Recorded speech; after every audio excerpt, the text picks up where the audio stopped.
Psalm 83 in English. Keep not thy silence, O Yahweh. Hold not thy peace, and be not still, O Yahweh. For lo, thy enemies make a tumult, and they that hate thee have lifted up the head. They have taken crafty counsel against thy people, and consulted against thy hidden ones. They have said, come, and let us cut them off from being a nation, that the name of Israel may be no more in remembrance. For they have consulted together with one consent. They are confederate against thee. The Tabernacles of Edom and the Ishmaelites of Moab and the Hagarenes, Gabal and Ammon and Amalek, the Philistines with the inhabitants of Tyre. Asher also is joined with them. They have hope in the children of Lot. Selah, do unto them as unto the Midianites, as to Sisera, as to Jabin, at the brook of Kison, which perished at Endor. They became as dung for the earth. Make their nobles like Oreb, and like Ze'ed. Yea, all their princes, as Zebah and as Zamunah, who said, let us take to ourselves the houses of Yahweh in possession. O Yahweh, make them like a wheel, as the stubble before the wind, as the fire burneth the wood, and as the flame setteth the mountains on fire. So persecute them with thy tempest, and make them afraid with thy storm. Fill their faces with shame, that they may seek thy name. O Yahweh, let them be confounded and troubled forever. Yea, let them be put to shame and perish, that men may know that thou, whose name alone is Yahweh, art the most high over all the earth. So be it. Curses. Blessed are you, Yahweh. Blessed are you, Yahweh, King of heaven and earth. King of heaven and earth, And all things living. and all things living. Yahweh. Yahweh, In the name of Yahweh. in the name of Yahweh Shai, Listen to us now. listen to us now, Right now. right now. Send evils and curses. Send evils and curses, And punishment and destruction. and punishment and To destruction the heathen. to the heathen That speak against us. that speak against us, The the prophets, the teachers, the princes, the priests, the Israelite brothers. the Israelite brothers, And the school. and the schools. Send evils and curses. Send evils and curses, And punishment and destruction. and punishment and To destruction the heathen.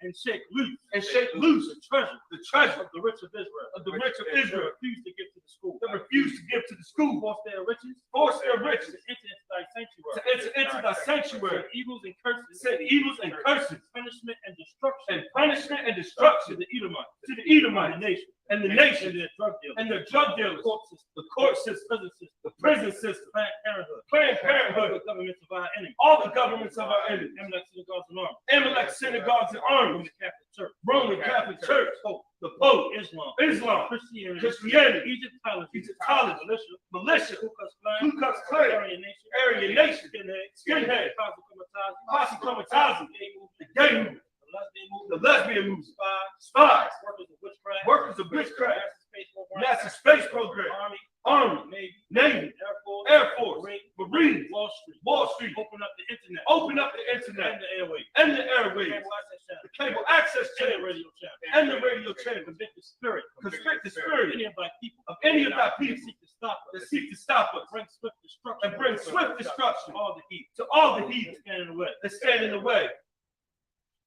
Or try to stop us. or try to stop From us broadcasting your word. from broadcasting your words Across the planet Earth. throughout the planet Let Earth. loose all the plagues. Let loose all the plagues, Cause them to go to and fro. cause them to go to and fro Through the earth. through the earth And consume them. and consume them. The plagues. Let the plagues Shake the house of the thief. shake the house of the thief And the murder. and the murder. Let Yahweh shout. Let Yahweh Shai Michael and Gabriel. Michael and Gabriel Come down with the flying saucer. come down with the flying saucer Punish all the heat. and punish all the heathen That come up against that us. come up against us As we speak thy word. as we speak thy word. Cause it be known. Cause it to be known By all. by all That is the angel. that is the angel that has done it. that has done it. Cause it to be spread. Cause it to be spread Through the media. through the media Throughout the whole world. throughout the whole world. Cause them to shake at thy coming. Cause them to shake at thy coming. In the name of Yahweh.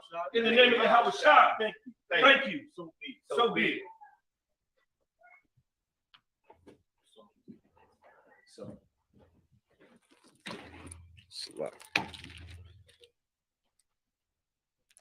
All right, Yeshua, mean sit.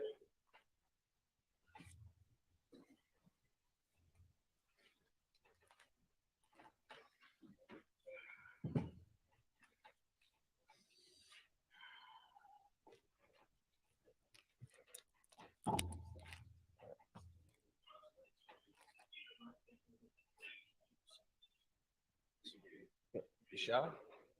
Yeshua?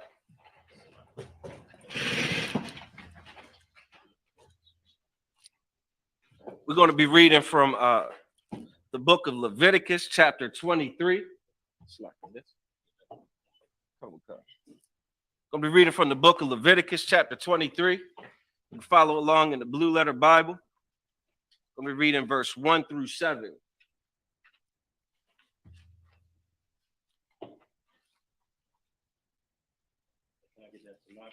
Yeah, count out of one concert.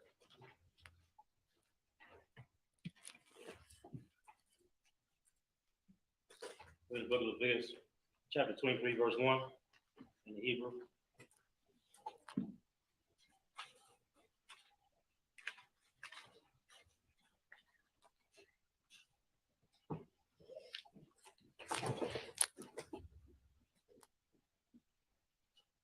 Tonight is the closing of the Feast of Tabernacles. So shout out to all the seeds that tuned in to the Baltimore School. That's right. So give everybody a hand real quick. That's right. You want to get this Hebrew, make sure you're following along. This is how you're gonna pick up on the Hebrew better, you understand? Follow along in that Blue Letter Bible app. Or if you got some knock, you understand? Come. Yep.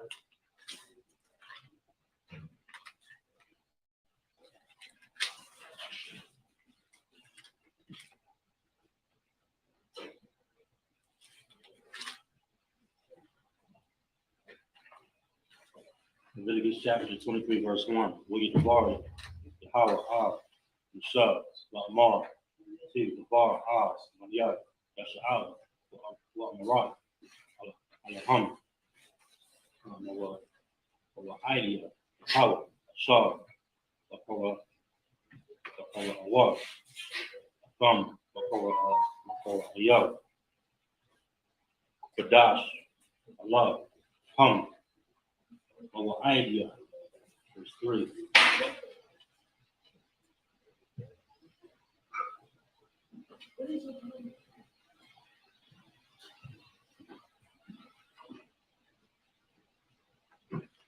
Verse 3, Shashak, Yum, Aisha, Malaka, over your woman. Yaya, Shabbat, Shabbat one, over Dash, Ka, Malaka, the Aishwa, Shabbat, over Yahweh, Call, over Shak, over Shabbat, you come. 4. Allah, over Idea, Yahweh, over Yah, the Dash, Shah, over what?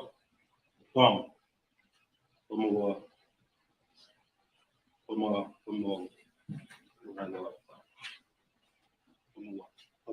Aida, Khadash, our Ashwan, our Baita, Ishar, Khadash, Yan, Irabi, Sak, Yahweh, 6.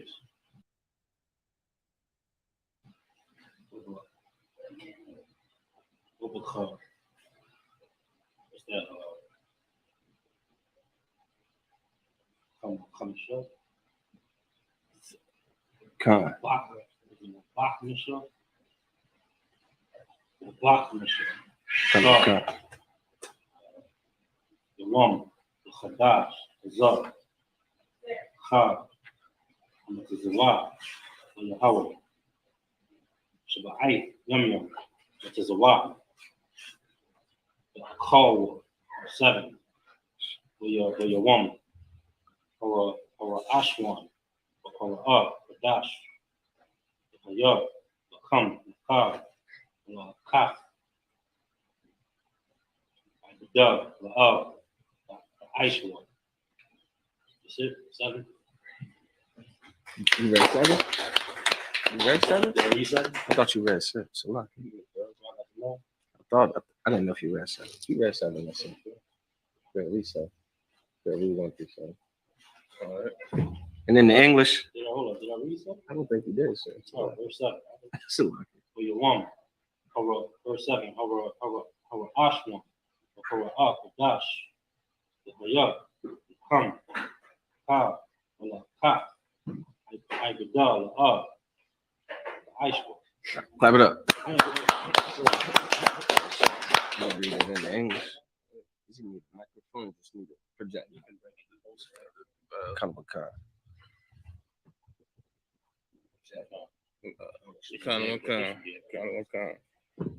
Book of Leviticus, chapter 23, verse 1. And the Lord spake unto Moses, saying, verse 2, speak unto the children of Israel, and say unto them, concerning the feast of the Lord, which ye shall proclaim to be holy convocations, even there are my feasts, even these are my feasts. Verse 3, 6 days shall work be done, but the 7th day is the Sabbath of rest.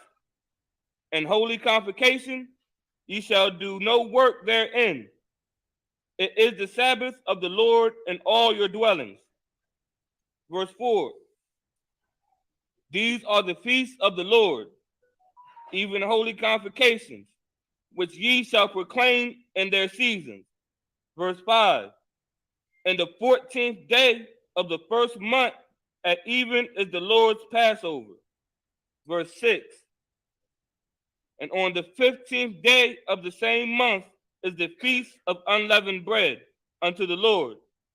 7 days ye must eat unleavened bread. Verse 7. And the first day ye shall have an holy convocation, ye shall do no servile work therein.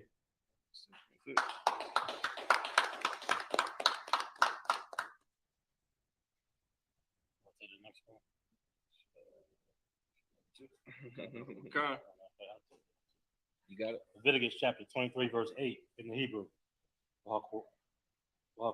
Rob them. Asher, Yahweh, Shabbat, Yum Yum, Yawam, Shabbat Yaya, Korah, Kadash, Kaw, Kaf, Abidah, La'ah, Aishwa, 9, Debar, Yahweh, Al, Mashah, Lamar, verse 10, Debar, Al, Bunya, Yasha'ala, Amarath, Allahum, Kaya, Dabawa, Al, Rataza, Ashar, Anya, Nathan, Lakam,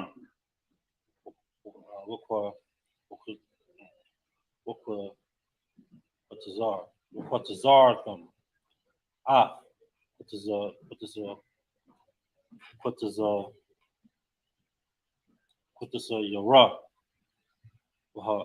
Yara,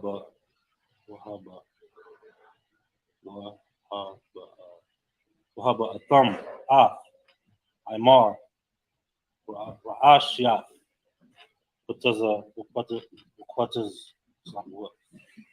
Yar come, Ah, Akahan,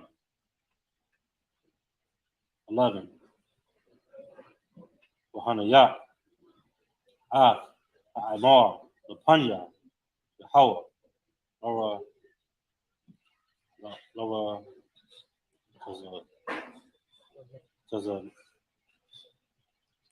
you got me, Aisha, Laura to Zun come, Mamaka Raf,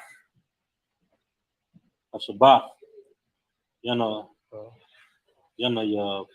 Hanwa, Akahan, 12,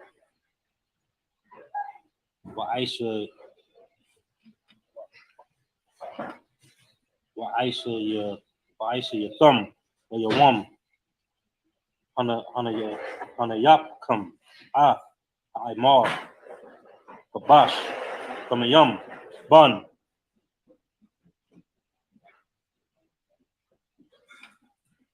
Shanafwa, La Yahweh, 13, Womanach,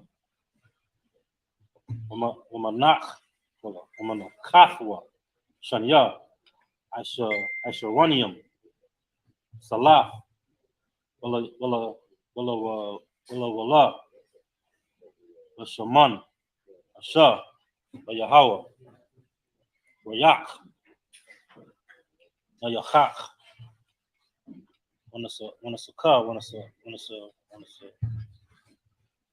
kawa, so when it's sakwa, Yun, over your eye, Ahayan, 14, Ulacham, Ukwalya, Ukora Mall, La,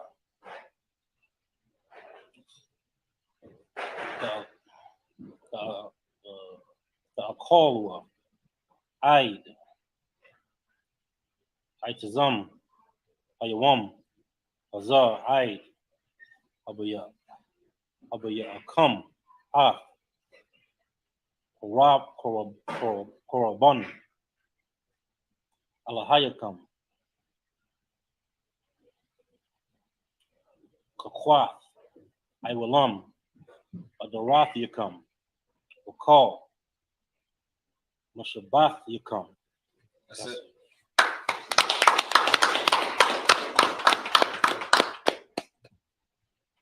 Leviticus chapter 23, 8 through 14 in the English. Leviticus chapter 23, verse 8. But ye shall offer an offering made by fire unto the Lord 7 days. And the seventh day is a holy convocation. Ye shall do no servile work therein. Verse 9. And the Lord spake unto Moses, saying, verse 10, speak unto the children of Israel, and say unto them, when ye be come into the land which I give unto you, and shall reap the harvest thereof, then ye shall bring a sheaf of the first fruits of your harvest unto the priest. Verse 11. And he shall wave the sheaf before the Lord, and there shall wave the sheaf before the Lord to be accepted for you. On the morrow after the Sabbath, the priest shall wave it. Verse 12.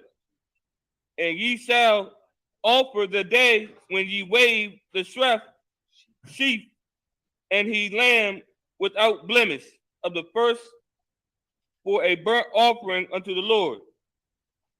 Verse 13. And the meat offering thereof shall be 2/10 deals of fine flour mingled with oil, an offering made by fire unto the Lord for a sweet savor. And the drink offering thereof shall be wine, and the drink offering thereof shall be of wine, the fourth part of an hin. Verse 14. And ye shall eat neither bread, nor parched corn, nor green ears, until the selfsame day that ye have brought an offering unto your God. It shall be a statute forever throughout the generations in all your dwellings.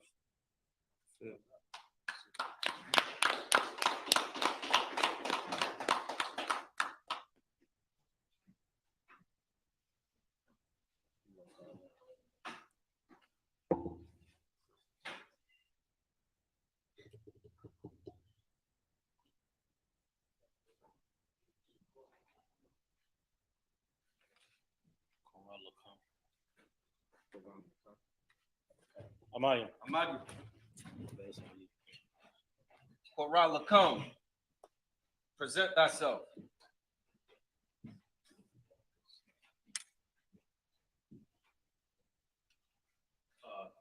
Korah come. Banya Hawada, Banya Sha'ala. Korah Lakum, Banya Hawada, Banya Sha'ala. Yahweh Hashem Yahweh Shabbarakatham. Yahweh Hashem Yahweh Shabbarakatham.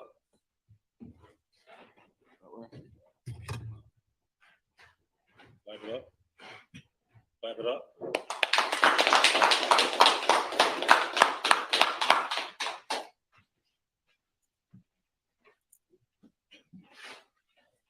Shab, which means sit.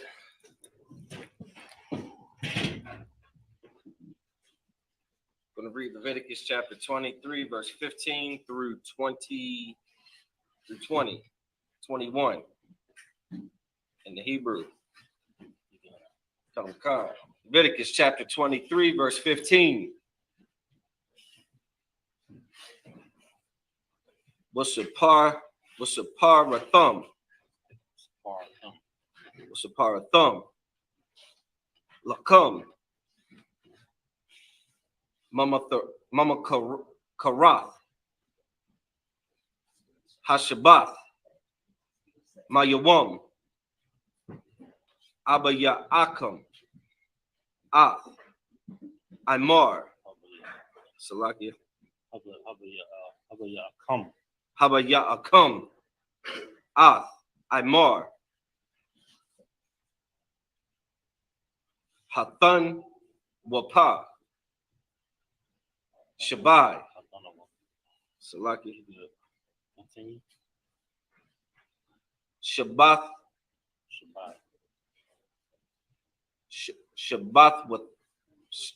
Shabbath Watha,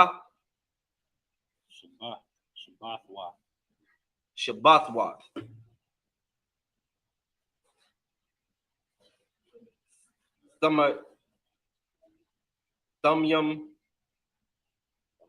Thamayamath, Mhm. Dahaya, Yanath. Verse 16. That's not that. I'm gonna continue on. Kadwakan. Leviticus chapter 23, verse 16 in Hebrew. Aid, Mamacharath, Hashabach, Hashabah, Aif. That's a parwa. Chamash Yum. Yawam. Ukoraptum. Manacha. Chadasha. Yahweh. 17. Mama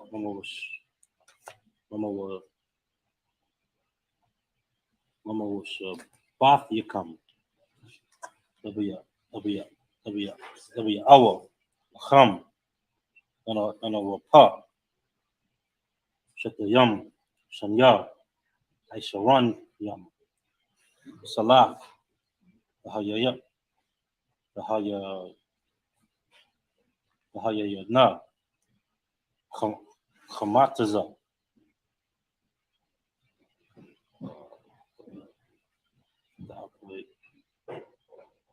The upper Yadna. Wakawarium. La Yahweh. 18. Wahakarabtum. Al. Halacham. Shaba'if. Kabashium. Amayam. Amayamam. Amya. Shana. Wapor. Bun. Wakwar. Achad. Wa'ala Wa'ayalam. Shanayam. Yahaya Hayla. Yahweh. Umanachtham. Wanna suck Yaham. Asha. Royak. Nayachak. La Yahweh. 19.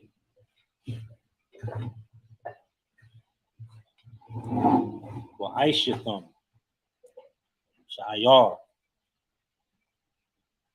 Isayam. Achad. Lakata'ath. Washanya. Kabashiam. Wanya. Shana. Zachak. Shalamayam. 20. Wahanayak. Akahan. Atham. Al. Lacham.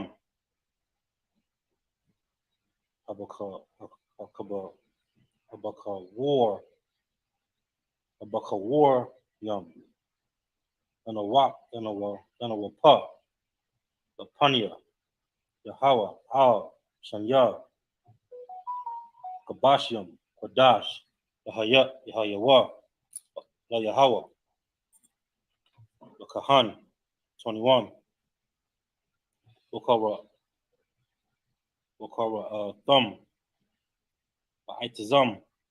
Hayawam. Hazah. Wakara Kodash. Yahaya. Lakam. Lakal. Wala Akaf. Ibada. La'a. The Aishwa. Chakwath. Iwalam. Wakal. Mawash Bath Yakam. Let a Roth Yakam. That's it.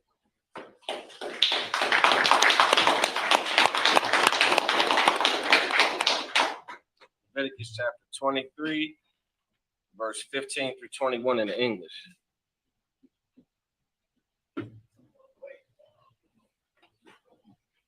We're going to read in the English.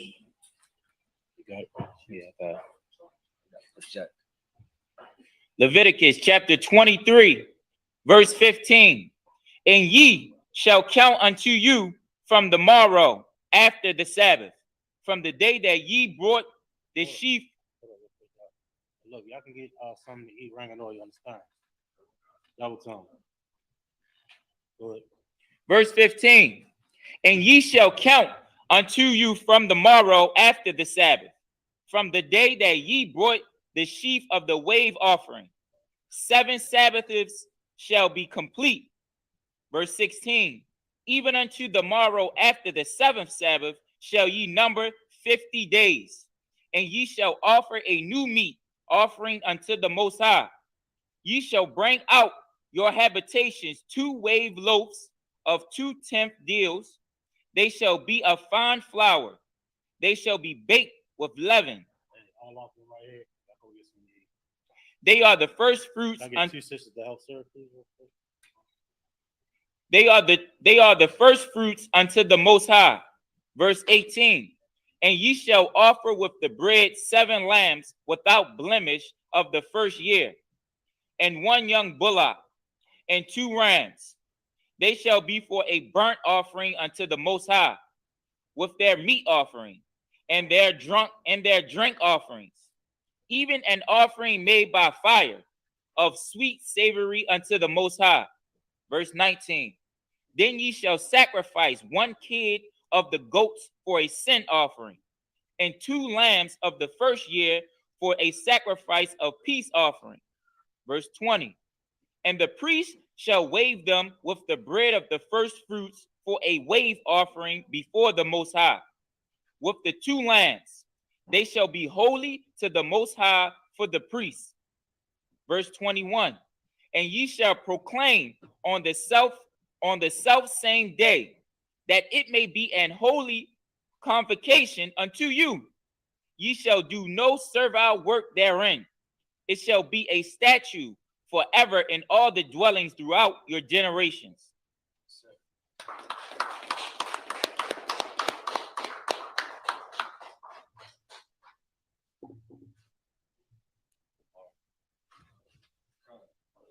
Amagi, Baruch, present thyself. This side.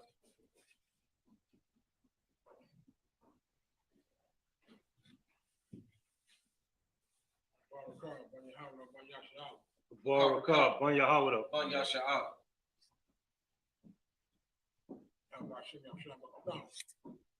How about Shem Yahshua Barakatah?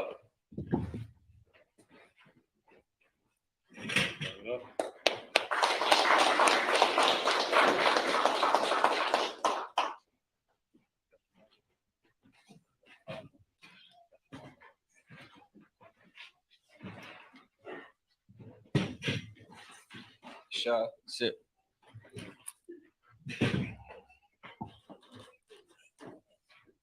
I'm going to read in Leviticus chapter 23, verse 22 through 28 in the Hebrew.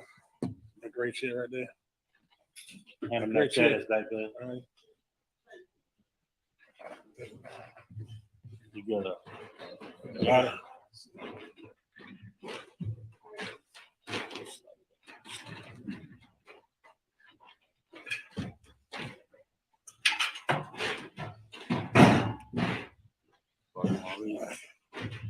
You wanna read?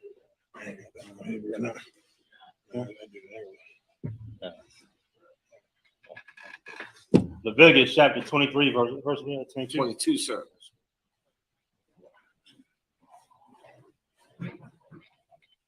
Verse 22. Over Quatazar come.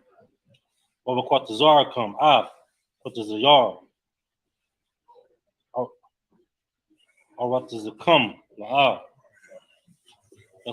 Kalab. Ba'at. Shadak.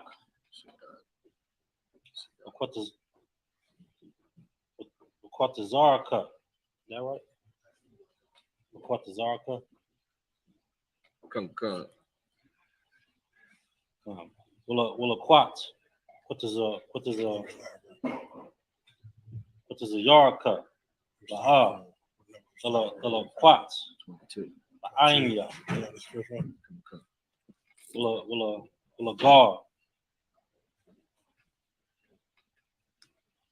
the Izah, the Thumb, Anya, Yahweh, Allahayakam, 23, with the bar, Yahweh, Al, Mashah, La Amar, 24, the bar, Al, Anya, Yasha'ala, La Amar, Wakadash,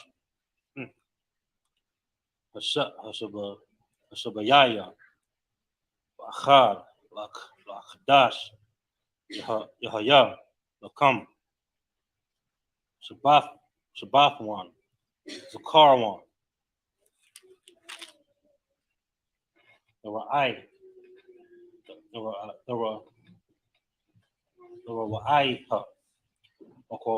Kodash, 25, Carl, Allah, Kaf, Ibada, La'a, Aishwa, Wahakorabtham, Asha, La Yahweh, 26, we get the bar, Yahweh, Al, Mashah, La Amar, 27, Akah, Aisha War, Chadash, Hashabayaya, Hazah, Yawam, Akaparium, Awa'ah, Amakura'ah, Kodash, Yahya, Lakam, Wa'ina Yatham, Af, Lapashaf Yakam,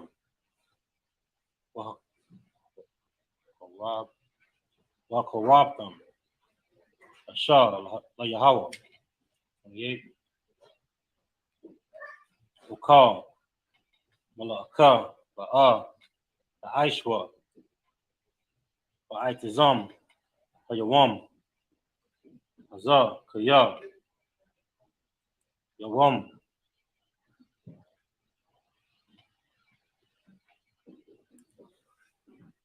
Kaparium, Hawa'ah, Lakapar, Alayakam, Lapania, Lahawa, Alahayakam. That's it. That's it.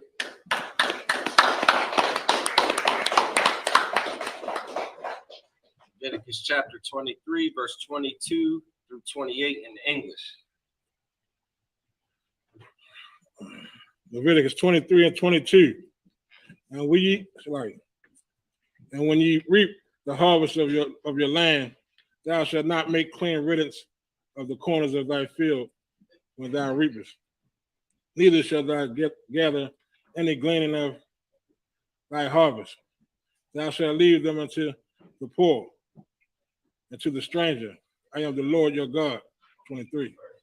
And the Lord God spoke unto Moses, saying, 24. Speak unto the children of Israel, saying, in the 7th month, and the first day of the month, shall ye have a Sabbath, a memorial blowing of the trumpet, and holy convocation. 25. And you shall do no servile work therein, before ye shall, but ye shall offer an offering made by fire unto the Lord. 26. You said to what? To 28. 26. And the Lord spoke unto Moses, saying, 27. 27. Also on the 10th day of the 7th month, there shall be a day of atonement. It shall be a holy convocation unto you, and ye shall afflict your souls and offer an offering made by fire unto the Lord. 28. And ye shall do no work in that same day, for it is a day of atonement, to make an atonement for you before the Lord your God. That's it.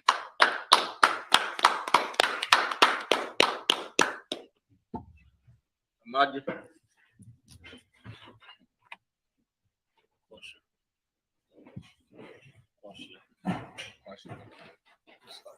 Question. Present thyself.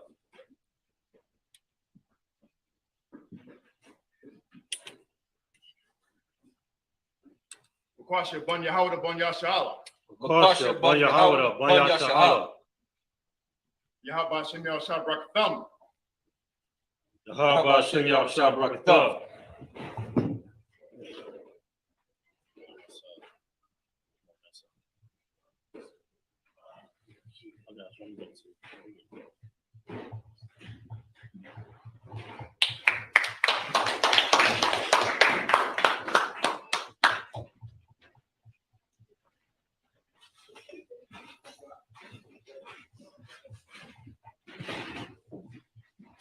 You might want to use this chair.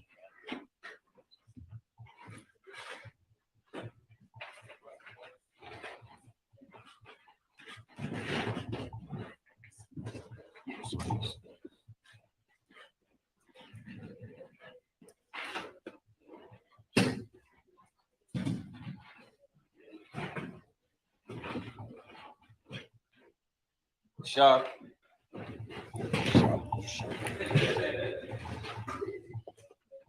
going to read the book of Leviticus, chapter 23, verse 29 through 35 in the Hebrew. Kaya, Kal, Hanapash, Ashar, La'ah, Tha'ina, Ba'itazam, Yahweh, Hazah, Wana, Koratha, Ma'imaya, verse 30, Wakal, Hanapash, Ashar, the Aisha, Kal, Mala Aka, Ba'itazam, Yahweh, Hazah. Oh, yeah. So, Oh, yeah. One. it's like it, Hayawam, Hazah.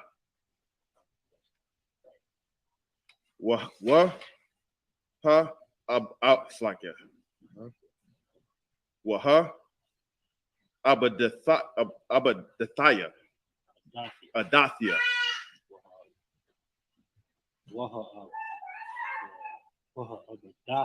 Waha Abadathia, Ath, Hanapash, Haha Wa'ah, Ma Korab, Ima, verse 31, Kal, Mala'aka, La'ah, the Aishawa, the Aishwa, Kakwath, Iwalam, Ladarathia come, Bakal, Mashabathia come, verse 32, Shabbathwan, Hawa'ah, Lakam, Wa'ain, Slakia, Wa'ai Nayathum, Wa'ain Yathum, Ath, Napashath Yakam, Batha Sha'ai, La Kadash, Ba'ai Rabah, Ma'ai Rabah, I Rob, Tha Shabbathwa,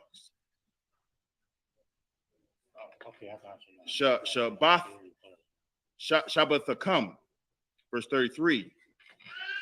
Waya Dabar, Yahweh, Al, Masha, La'amar, verse 34.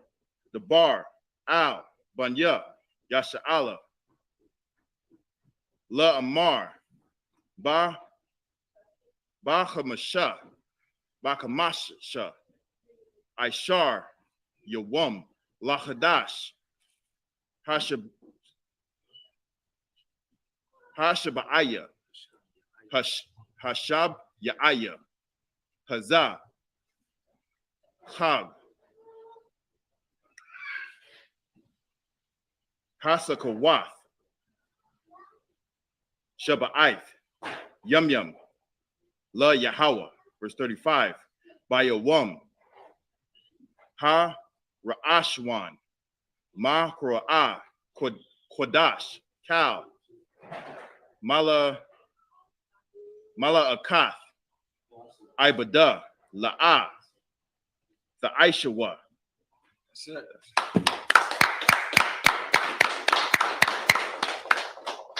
Leviticus chapter 23, verse 29 through 35 in the English. 29.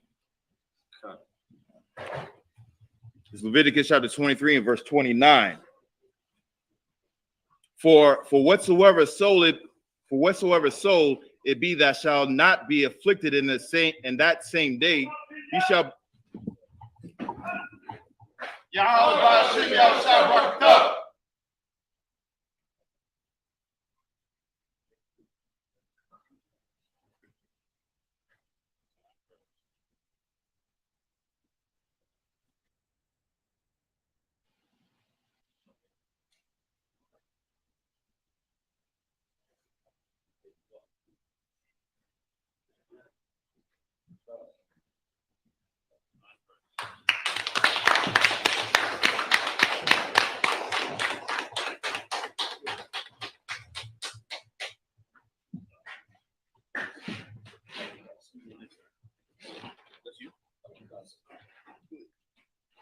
What number are you?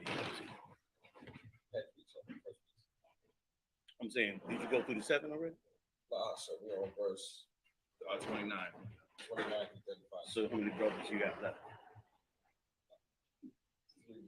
3 more. Okay, I'll come back. After you do 2 more, I'll be right back. Okay,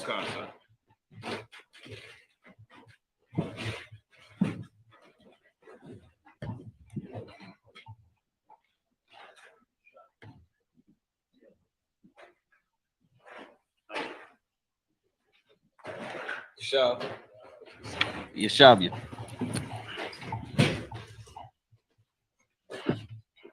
This is Leviticus chapter 23 and verse 29. For whatsoever soul it be that shall not be afflicted in that same day, he shall be cut off from among his people. And whatsoever soul it be that doeth any work in that same day, the same soul will I destroy among his people. Ye shall do no manner of work. It shall be a statute forever throughout your generations in all your dwellings. It shall be unto you a Sabbath of rest, and ye shall afflict your souls in the 9th day of the month of even, at even. From even unto even shall ye celebrate your Sabbath. Verse 33, and the Lord spake unto Moses, saying, speak unto the children of Israel, saying, the 15th day of this 7th month shall be the Feast of Tabernacles for 7 days unto the Lord. On the first day shall be an holy convocation. Ye shall do no servile work therein.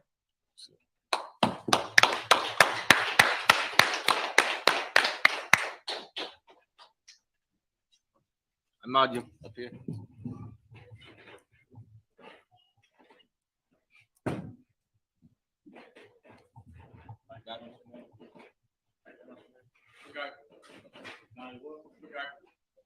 Bible. God, what? Present thyself. Pagaibu, Ban Yahweh, Ban Yasha'Allah. Pagaibu, Ban Yahweh, Ban Yasha'Allah. Yahweh Hashem Yahushua Barakatah. Yahweh Hashem Yahushua Barakatah.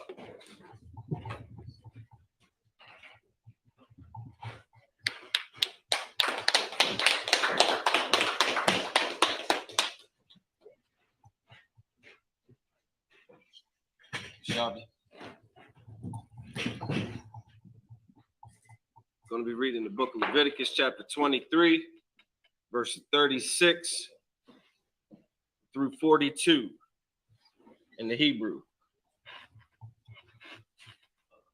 Leviticus chapter 23, verse 36 in the Hebrew. Shabbat Yom Yom. Okora Yabwa. Shah. Yahweh. Yawam. Hashamayanya. Okora Dash. Yahya. Come. Korabtham. Ashav. Yahweh.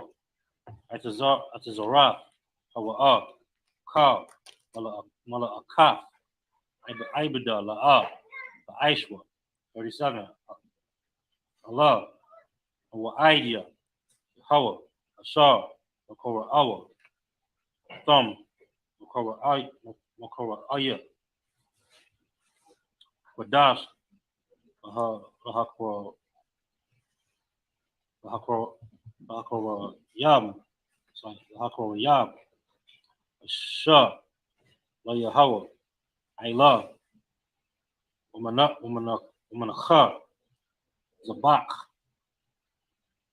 Manasakyum, the bar, Yawam, Yawamwa. 38, Willabad, Shabbathum, Shabbathath, Yahweh, Umalabad,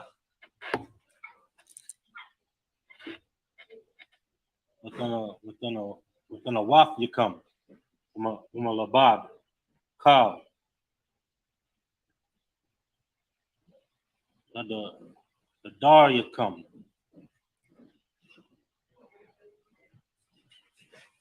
Umalabad, Kal, the waf you come, Shaw, the Thunwa, the Yahweh. The Day of Atonement and the Feast of Tabernacles and this 39, Akab,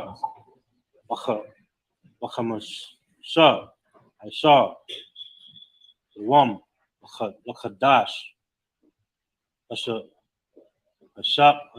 Yaya,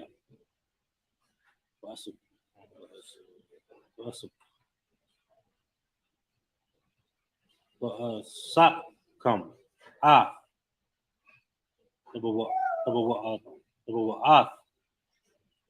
Ratazar, the Khagwa,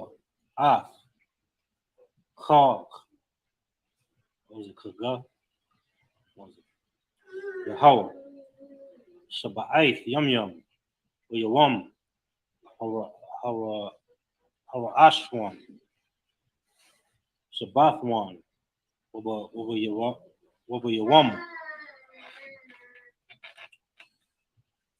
Hashamayanya, Shabbathwan, 40, Wulakwaktham, Lakam, Yawam, Hara Ashwan, Hara Aitazar, Hadar, Kapath, Mariam, I not, Aitazar, Ibath, Rabia, the Khal, Ushamach thumb, the Panya, the Hawa, Allahayakam, Shabbaith, Yum, 41, Khag thumb, Afwa, Khaga, La Yahawa, Shabbaith, Yum,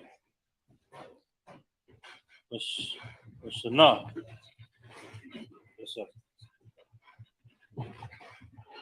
Shana, Kakwa, Iwalam, the Raf Yukam, the Khadash, Ashabayaya, the Kagawa, Athwa, 42, the Sakaf, the Shabwa, Shabbaith, Yum, Kal, as a rock, Wayasha Allah, the Shabwa, the Sakaf. That's it.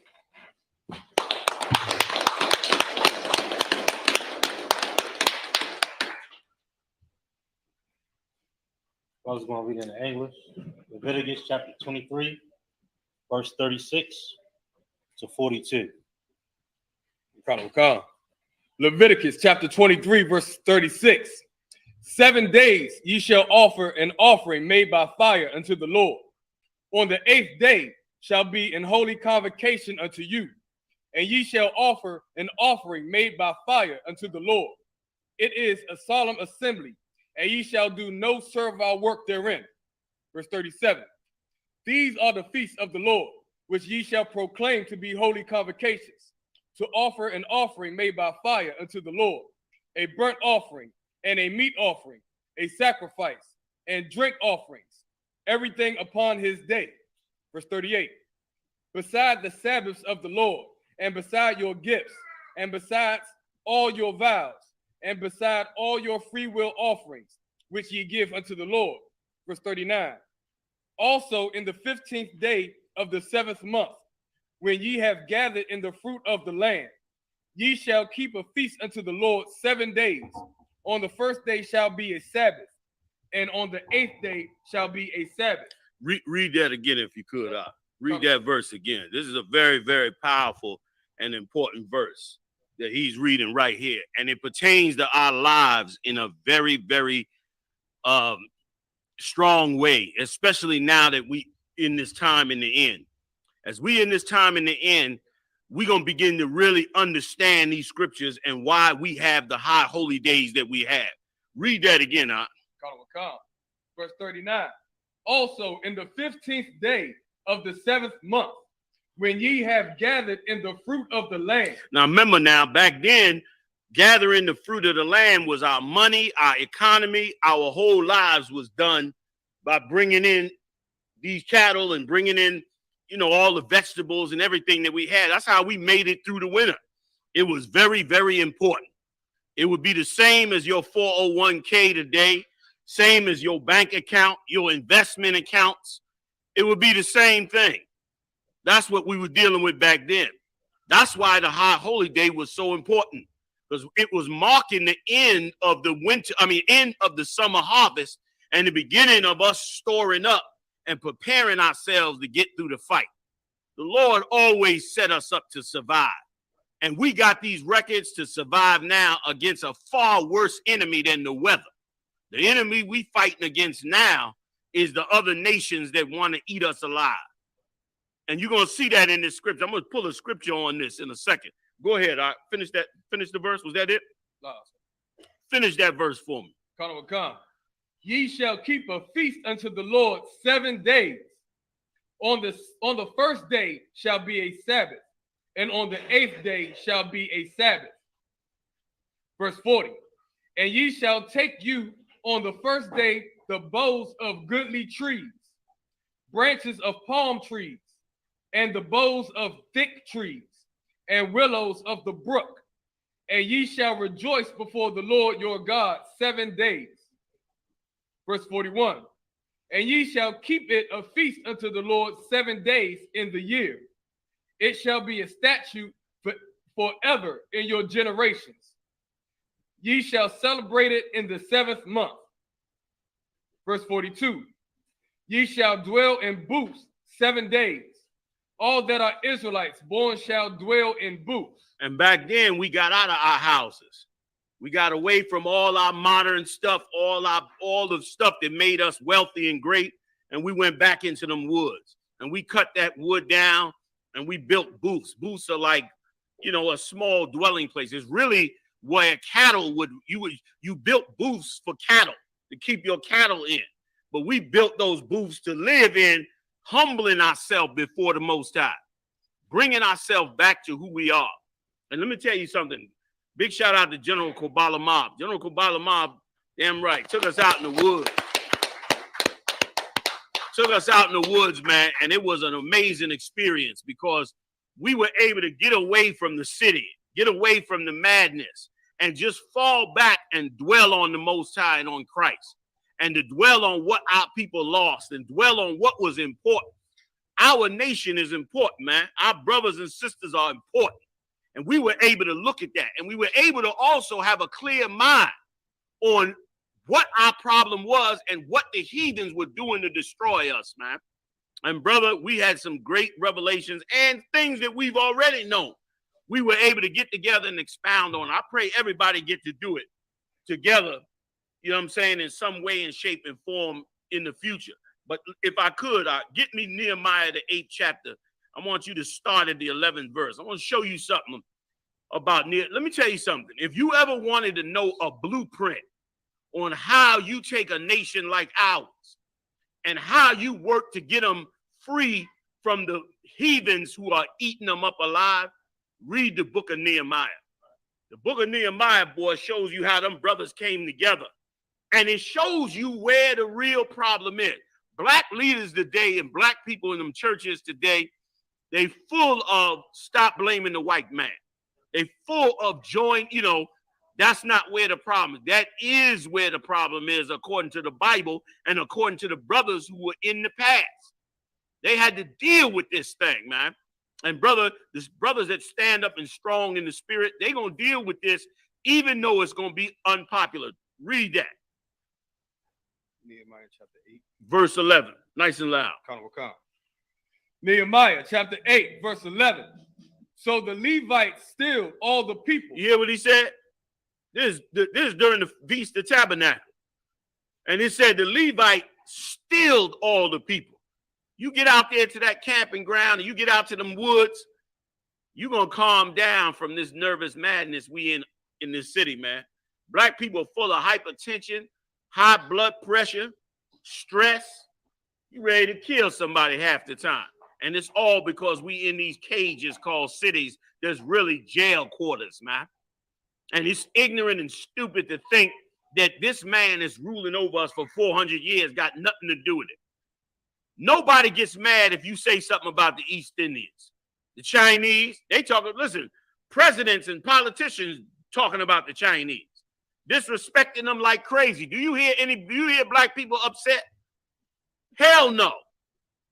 Hell no. You might get a little backlash with the Arabs because, of course, the Arabs, some black people believe in the Arab religion. So you might get a little backlash. But for the most part, is anybody going to say anything to you? Of course not. Of course not. But say something about the white man and it's a problem. The heathens have gotten into our DNA damn near. And they have broken us away from the Most High. And we better get it back. We better take back all that is ours. The so-called Jew is arrogantly celebrating the Feast of Tabernacles tonight. I mean, arrogantly celebrating the Feast of Tabernacles. You understand? Like it's his own. Go ahead. Q call Katham. Saying, hold your peace, for the day is holy. Neither be ye grieved. Hear what the Lord said, hold your peace. If you got a beef or problem during that time, the Lord said, hold your peace, man. This is a holy day. Don't be grieved. You got to fight out of the negative spirit that the demons want to put you in during these high holy days. And they'll give you practice on how to be that way all the time, man. We take joy in everything else. We should take great joy in what we do for the Most High. We should take great joy in having an identity of our own, man. And not an identity that we got to share with white people or share with other heathens. They don't have to share their identity with us. Why do we got to share our identity with them? Keep reading for me, warrior. Verse 12.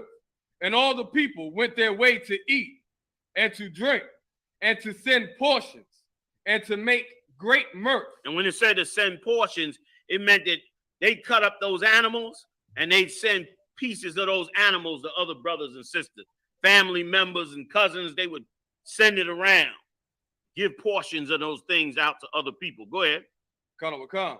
Because they had understood the words that were declared unto them. They understood these words. They understood that, and remember now, during the time of Nehemiah, they was coming out of captivity. They was coming out of the Persian Empire's captivity and finding out their culture and their identity and putting it all back together. That's what we're doing now. Let's examine it a little bit. Go ahead, Op. Verse 13. And on the second day were gathered together the chief of the fathers of all the people, the priests and the Levites, unto Ezra the scribe. That's right. Go ahead. Even to understand the words of the law. Brother, they came together, man, to understand these records that we have. Because once again, why you think we battling on the street all the time? Because our nation does not understand these records. They think these records mean we supposed to love the white man, come together with him and be part with him. That's not what these records are for, man. These records are not for that. These records are for us to build our empire and our nation. Go ahead, Op. Verse 14. And they found written in the law which the Lord had commanded. And everybody able to eat, right? Ain't nobody being held back. Okay, thank you. Go ahead. And they found written in the law which the Lord had commanded by Moses, that the children of Israel should dwell in booths. That's what this high holy day is we in now, that we closing out. And it's amazing, man, how Nehemiah and them under the Persian Empire coming out of that captivity had to say to themselves, man, we had to go back and read the law and figure out what our high holy days were. That's a damn shame, man. Which shows you what? Like, let me see if somebody's thinking intelligently, man. What does that tell you about being in captivity? Anybody? That verse you just read there, what does it tell you about being in captivity? Show me your intelligence. Go ahead, Doc. Take a shot at it. Nobody? Go ahead, Doc.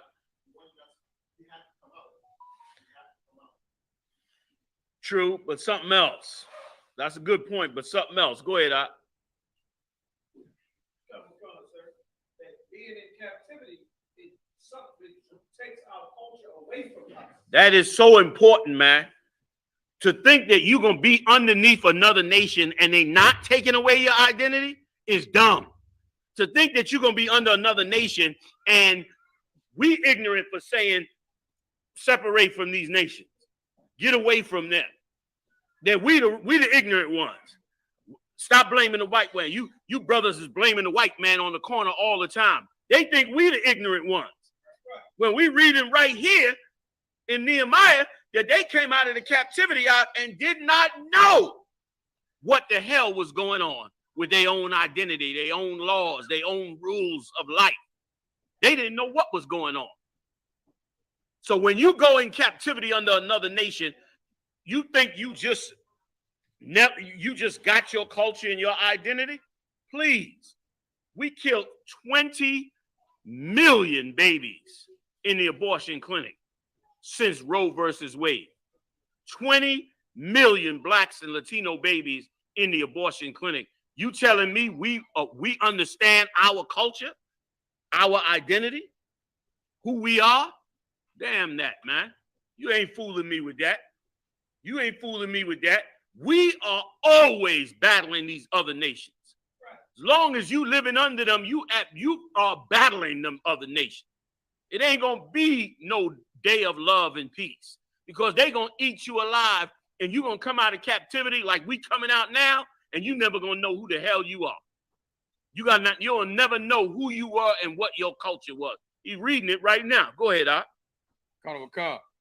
In the feast of the 7th month, verse 15, and that they should publish and proclaim in all their cities and in Jerusalem, saying, go forth into the mount and fetch olive branches and pine branches and myrtle branches and palm branches and branches of thick trees to make booths, as it is written. You see that? He told them, man, go on out there, man. Grab the woods. Make booths, man.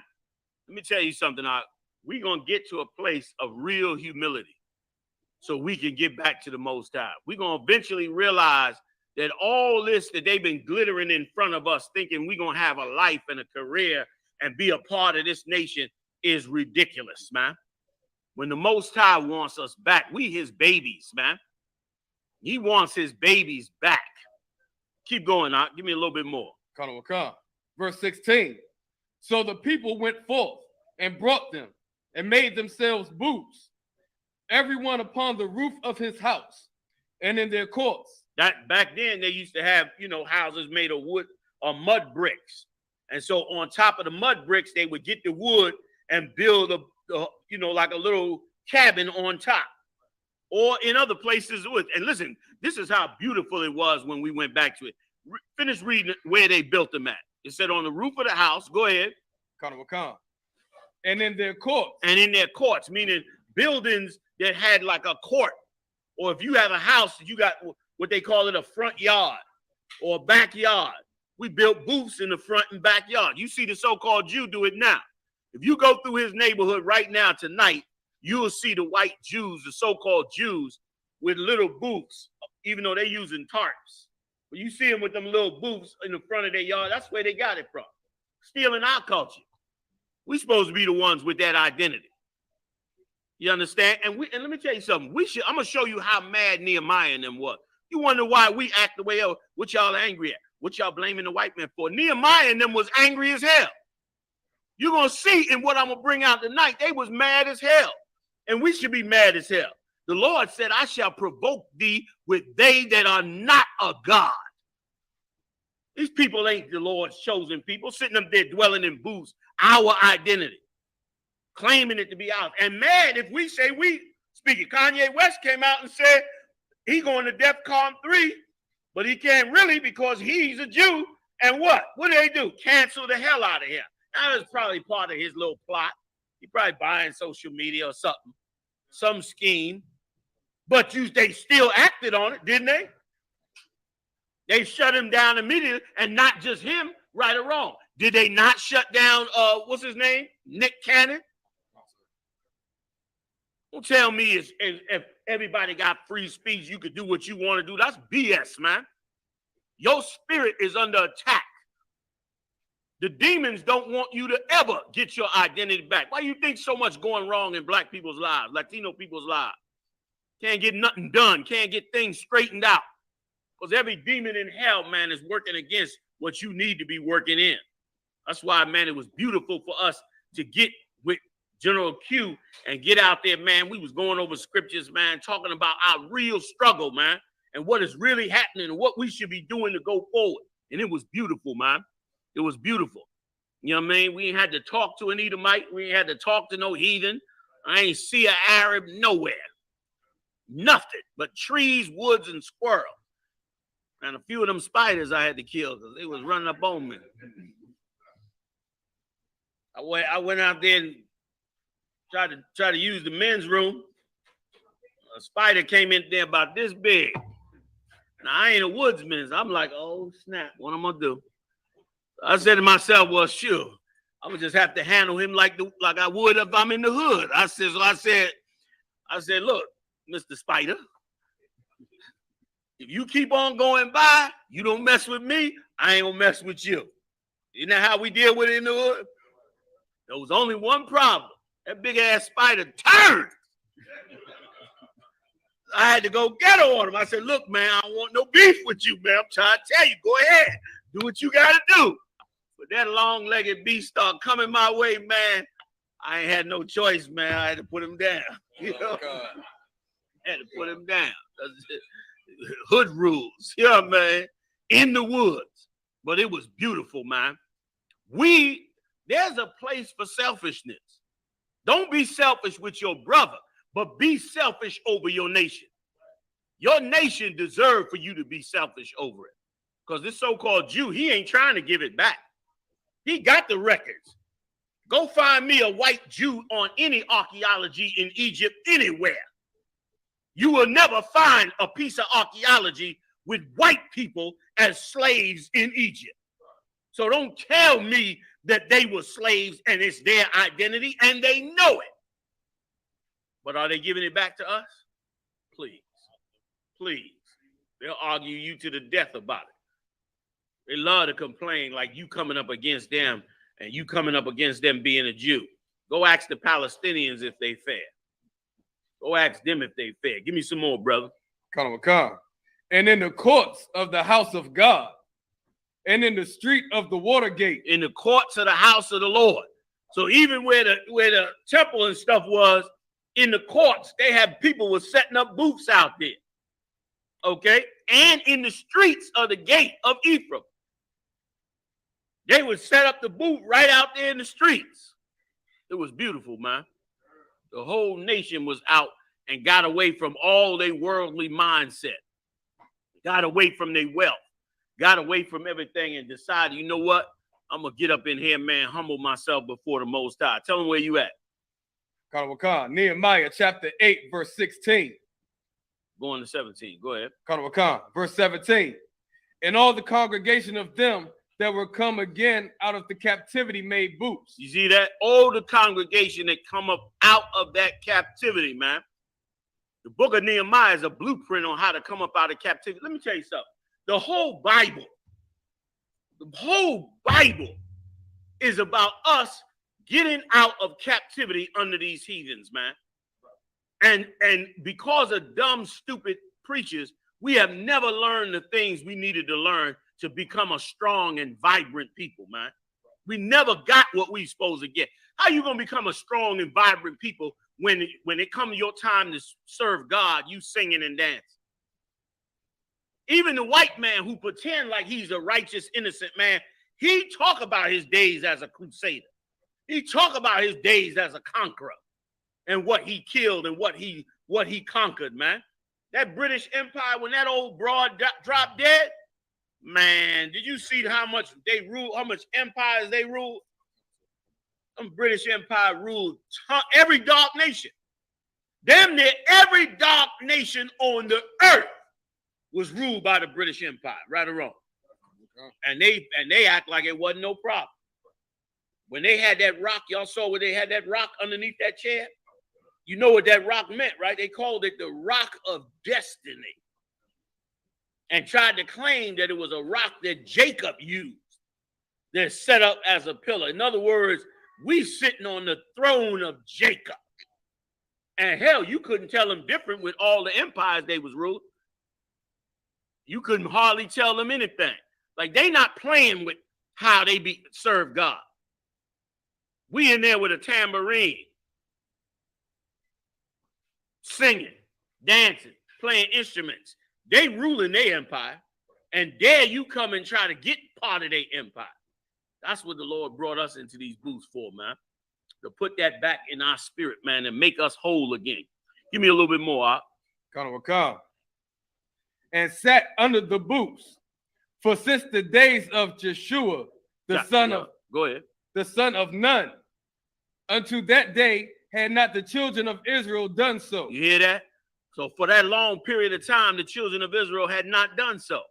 The children of Israel had not sat there and learned their knowledge and who they were. Same thing in America. For 400 years, since the days of Kunta Kinte, if you will.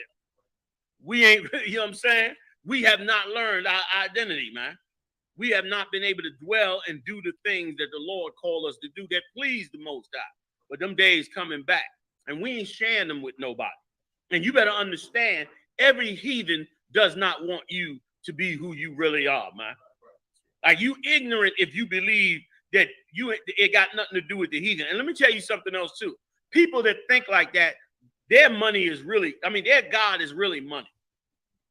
Like if your God is just money, then it's easy for you to dismiss anything else until that money get taken, which is surely coming around the corner. This empire gonna fall, man. They 2 seconds from a nuclear war. 2 seconds from a nuclear war. All right. Q, give me that other scripture, man. What is it? I think it's either the 6th or 7th chapter where it say that he was how they were selling and buying and selling at the gate, and how he said he had to shut the gate. Nehemiah said he had to shut the gate. This is another part of our captivity. When you don't have no identity, when you don't have your culture, then the other nations get to come along and prey on your people. And you can't come together. You can't bring no rules together. Why you think we in this situation we in? Because we can't come together because the heathens get to prey on us. Where you going with it, Q? Nehemiah, the 7th chapter. What verse? Let's start at verse 15, I think. Let's try 15. Come. Wait a Nehemiah. minute. 8 and 15. No. So did you want 13 and 21, sir? Wait, is that the one where he yeah, go there. I believe that's it. Nehemiah chapter 13, verse 21.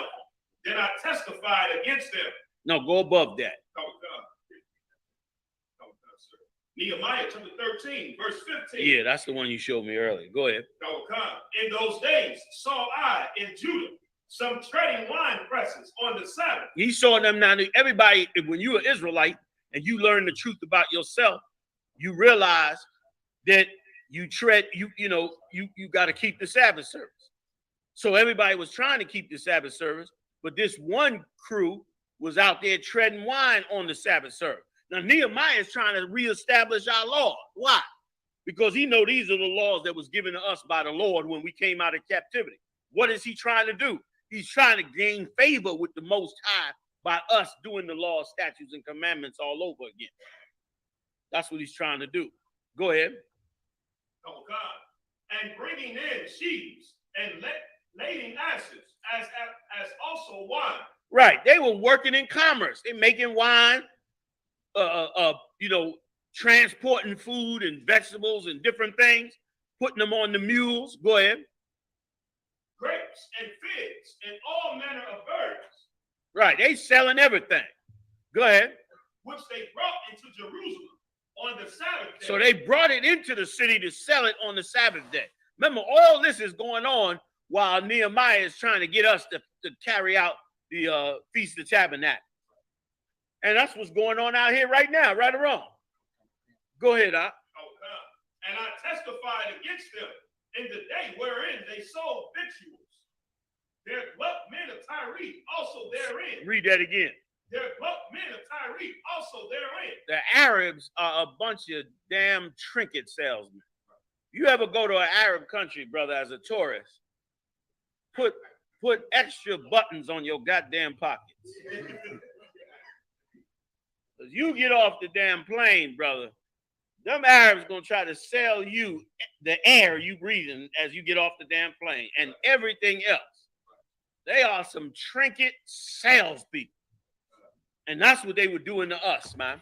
Once again, where you go to get the blunt from? The Arab store. Where you go to get your chicken from? The Arab store. Some drug dealers are selling drugs on the street, but some selling them out of them Arab store. Since they pulled out of Afghanistan, you got all kind of pipe shops opening up all over this country. Brother, they opening up pipe shops like they Walmarts or something. Go ahead, Op.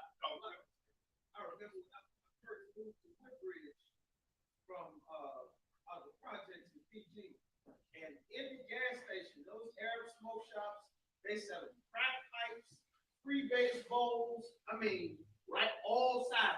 You see what I'm saying? Like they got a whole commerce going. Like everybody's sucking the life out of us, and we can't never say, "Look, them heathens got to get back up off us, man." You can't never say, "Oh, you racist." Oh, you stop blaming them because your God is money. So you don't care what heathen takes all of black people's money. You could care less as long as you get some. You could care how much they rob and destroy the Lord's chosen people. But the Lord rose up brothers like Nehemiah in the ISUPK. And they not playing. They're going to bring this nation back where it needs to be. And you see, that's why Nehemiah said what he said. You understand? Men of God, brother, men of God stand up to evil. Read that part where he say, I contended with him. What did he say?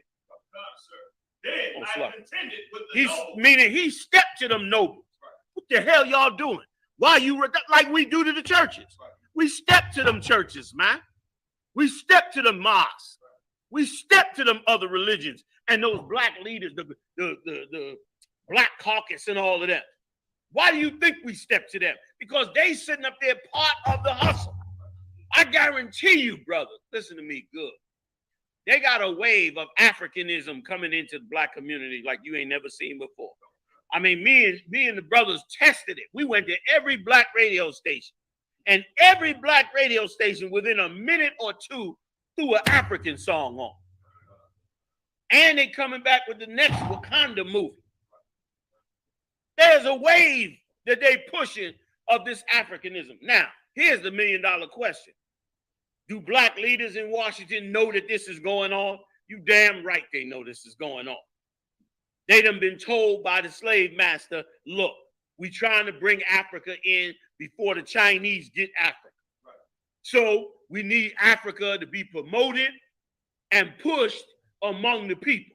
Right. And so when you go to them black politicians and say, yo, man, why is you allowing all these Africans and other nations to come in here and set up their businesses and shop? Oh, brother, you a racist. But yeah, we've been here 400 years. They've been here 2 years. What's going on? Brother, you got to work hard like they do. You got to blah, blah, blah, blah, all that crap when none of that is true. The politicians ain't telling you how they funding these heathens because this slave master needs to win over Africa. So guess who got to sacrifice? You and I. Nehemiah wasn't that type of brother. He wasn't that type of brother. He stepped to them. He contended with them. That's why we on these corners contending with them. That's why we hold that this feast that we holding tonight. This is why this feast is sacred. Because this is a feast that you can't bring an Arab to. You can't bring Ishmael up into this feast. No. No. And you better not bring a white man out in the woods with you. Well, goddamn. You just plain dumb and ignorant then at that point. I guess you ain't seen the Jeffrey Dahmer movie. It's the #1 movie in the world, the Jeffrey Dahmer movie, right now on Netflix.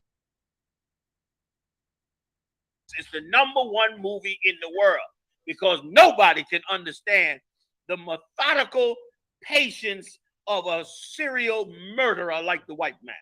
Nobody can understand the psychology of an animal like this. And that's why the whole world wants to see the damn movie, man. Hey, give me a Coke or something if y'all got it, or Pepsi or whatever you got. Throw it in a cup with some ice for me. For what? You understand? They don't understand. That's why it's the #1 movie.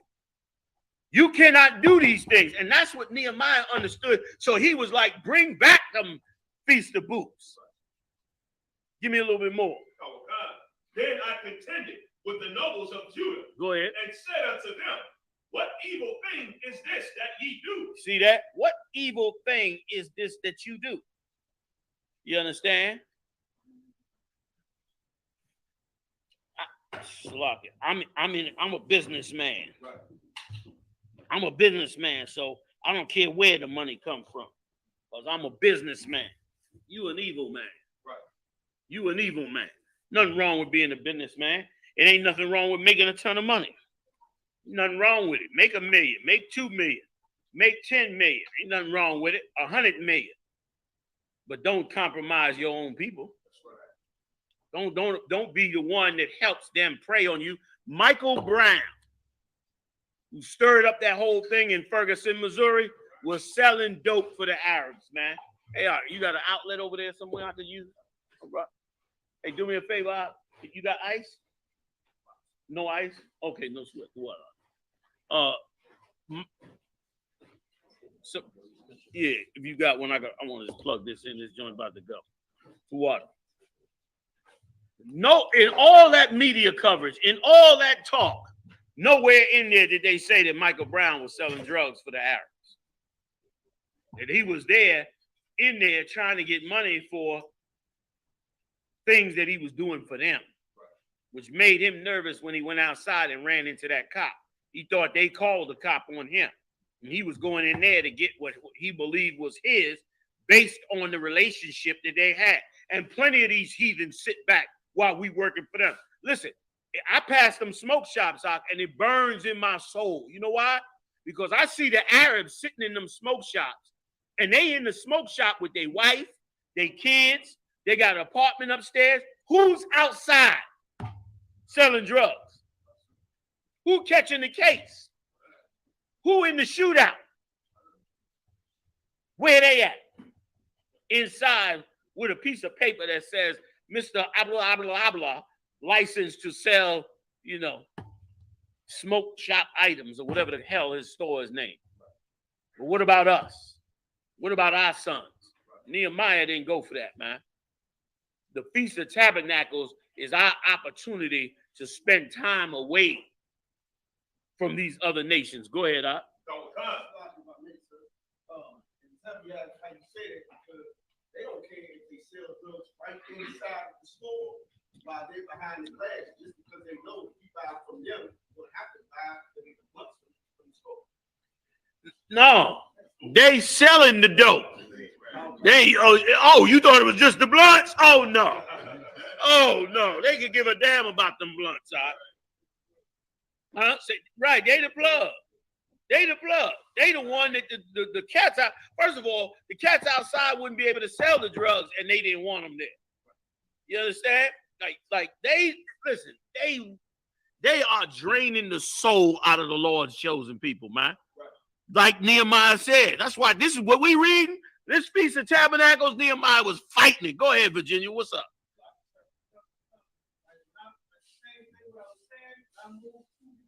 Yep. That that we thought were black. Come to find out, they were the same ones going back and forth to the same neighborhoods that we just left. And they were in the suburbs with 2 and 3 houses and townhouses, and they weren't black at all. And they sold all of the drugs. See that? Everything. Pills, weed, ecstasy, everything. You see that? Pretending to be black. At one time, they came out in the news and said that the state of Israel was the #1 exporter of ecstasy, which is just like them. They ain't gonna sell the bagged up weed or the coke, but they're gonna pop out 1 billion pills and ship it across the ocean and have everybody high on them damn pills. You understand? Like our nation coming back. If you want black people to come back from the hell they in, you gonna have to separate from other nations. You ain't gonna be able to do both. You will never be able to do both. And everyone that's tried to do both has failed at trying to do both.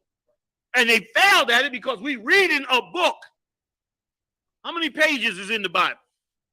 On the average, it's hard to say because of different prints. But there's thousands of pages. Thing in my pocket. Thousands of pages about us having to deal with heathens when it came time to fixing us. When you're ready to fix us, know that you got to come up against heathens, man. Know that you got to push their religions back. And that's why the Feast of Tabernacles is so righteous and so beautiful if you can get away. If you can get away, man. Go ahead, Op. Oh, God. What evil thing is this that you do and profane the Sabbath day? Did not your fathers thus, and did not our God bring all this evil upon us? Read it again. Oh, God. Did not your fathers thus? Did not your fathers thus? What does he mean when he say did not your fathers thus? Somebody break that down for me. What is he talking about when he say did not your fathers thus? Go ahead, Op. Didn't they trespass against the Lord? He going deep with it. You right. He ain't just talking about how they praying on you and how you out there breaking the Sabbath service, but you join them heathens, man. Remember it said that the what was they? The Zidonians? The men of Tyre. Tyre is in Lower Syria, for those of you that may not know. The country so-called Syria today, the very lower part of Syria is Tyre. It's really our land. But the Syrians ruled that land. Okay? They ruled it back then for years. We had tons of battles with them in Tyre and Zidon. Elijah had to battle them like crazy. Remember when what's his name? I forget the cat's name that the leprosy came on? Gehazi. You understand? That was because Elisha was up there battling them damn Arabs. Remember the cat that came down that had the leprosy and he didn't want to wash in the pool of Jerusalem? That was because we was in bitter conflict with them up there. They hated us and we hated them. And so when he came down to get healed, Elisha just sent out somebody and said, yo, just tell him to go get in the Jordan River. He disrespected the heathen. So, man, let's tell him to go wash in the river. And he did it on purpose because he knew the cat came down with pomp and circumstance and had all his entourage with him and thought he was somebody big and was going to impress Elisha. You understand? And Elisha said, man, go ahead, man. Go ahead, heathen. Let's go on and wash in Jerusalem. And he only did it because the Lord told him to do it. So go wash 7 times in Jerusalem. And the cat was so proud. Here he is with leprosy. And meanwhile, you coming to me to get healed. But meanwhile, when I say go wash in the Jordan River, you like, oh, why I got to do that? He was like, why? He got the leprosy. He's like, why I got to do that? He said, certainly the rivers in Syria is much better. He said, and on top of it, why he ain't come out and see me? Certainly he would have come out and I would have gave him a nice gift. He wanted to show his ass to him. Excuse my Salagi, y'all. Salagi. You know, we get a little excited over this thing here. This is our culture, man. It's our history. This belongs to us, huh? You understand? I'm so sick of them claiming us on our own high holy day. It's ours. There ain't no white people in the Bible. Nowhere. Okay?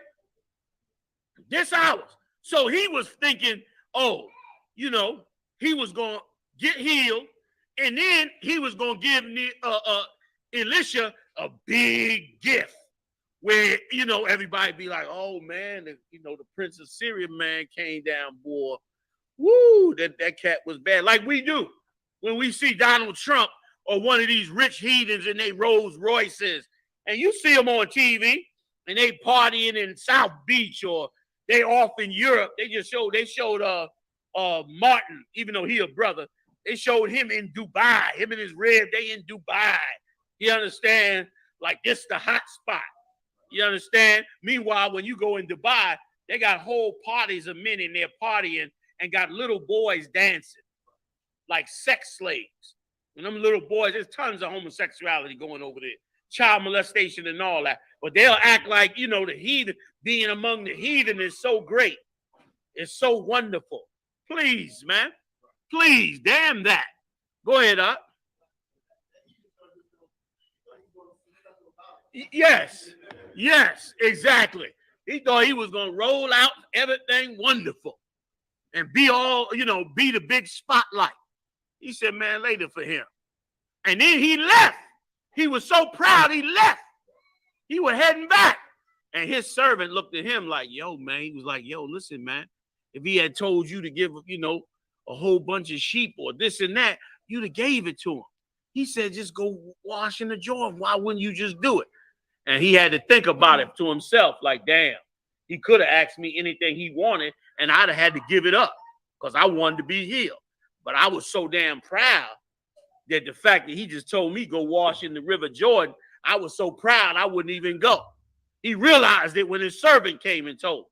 And then he went back because it was the Lord humbling him. Why? Why was the Lord humbling? Because we've been fighting with them Syrians in the top of our nation. And the Lord sends the prophets don't side with the heathens. They don't do that. They always coming up against the heathen. Elisha didn't even want to heal him. The Lord told him to go do it. So he went ahead and did it. But when he went and did it, he disrespected him. He let him know, I don't give a damn how powerful you are. I don't give a damn how much wealth you are. What the hell do I care? You understand? You coming up against my nation. Damn you, man. Go wash in the river. Get the hell up out of here, man. Meanwhile, this cat rich and powerful and all that. And a lot of our people, we starstruck with these heathens, man. You see these heathens in their power and their authority, and you act like they somebody special. The Lord look at the filth. He said, what he said? That the whole of them, paraphrasing, are as a drop in a bucket, right or wrong.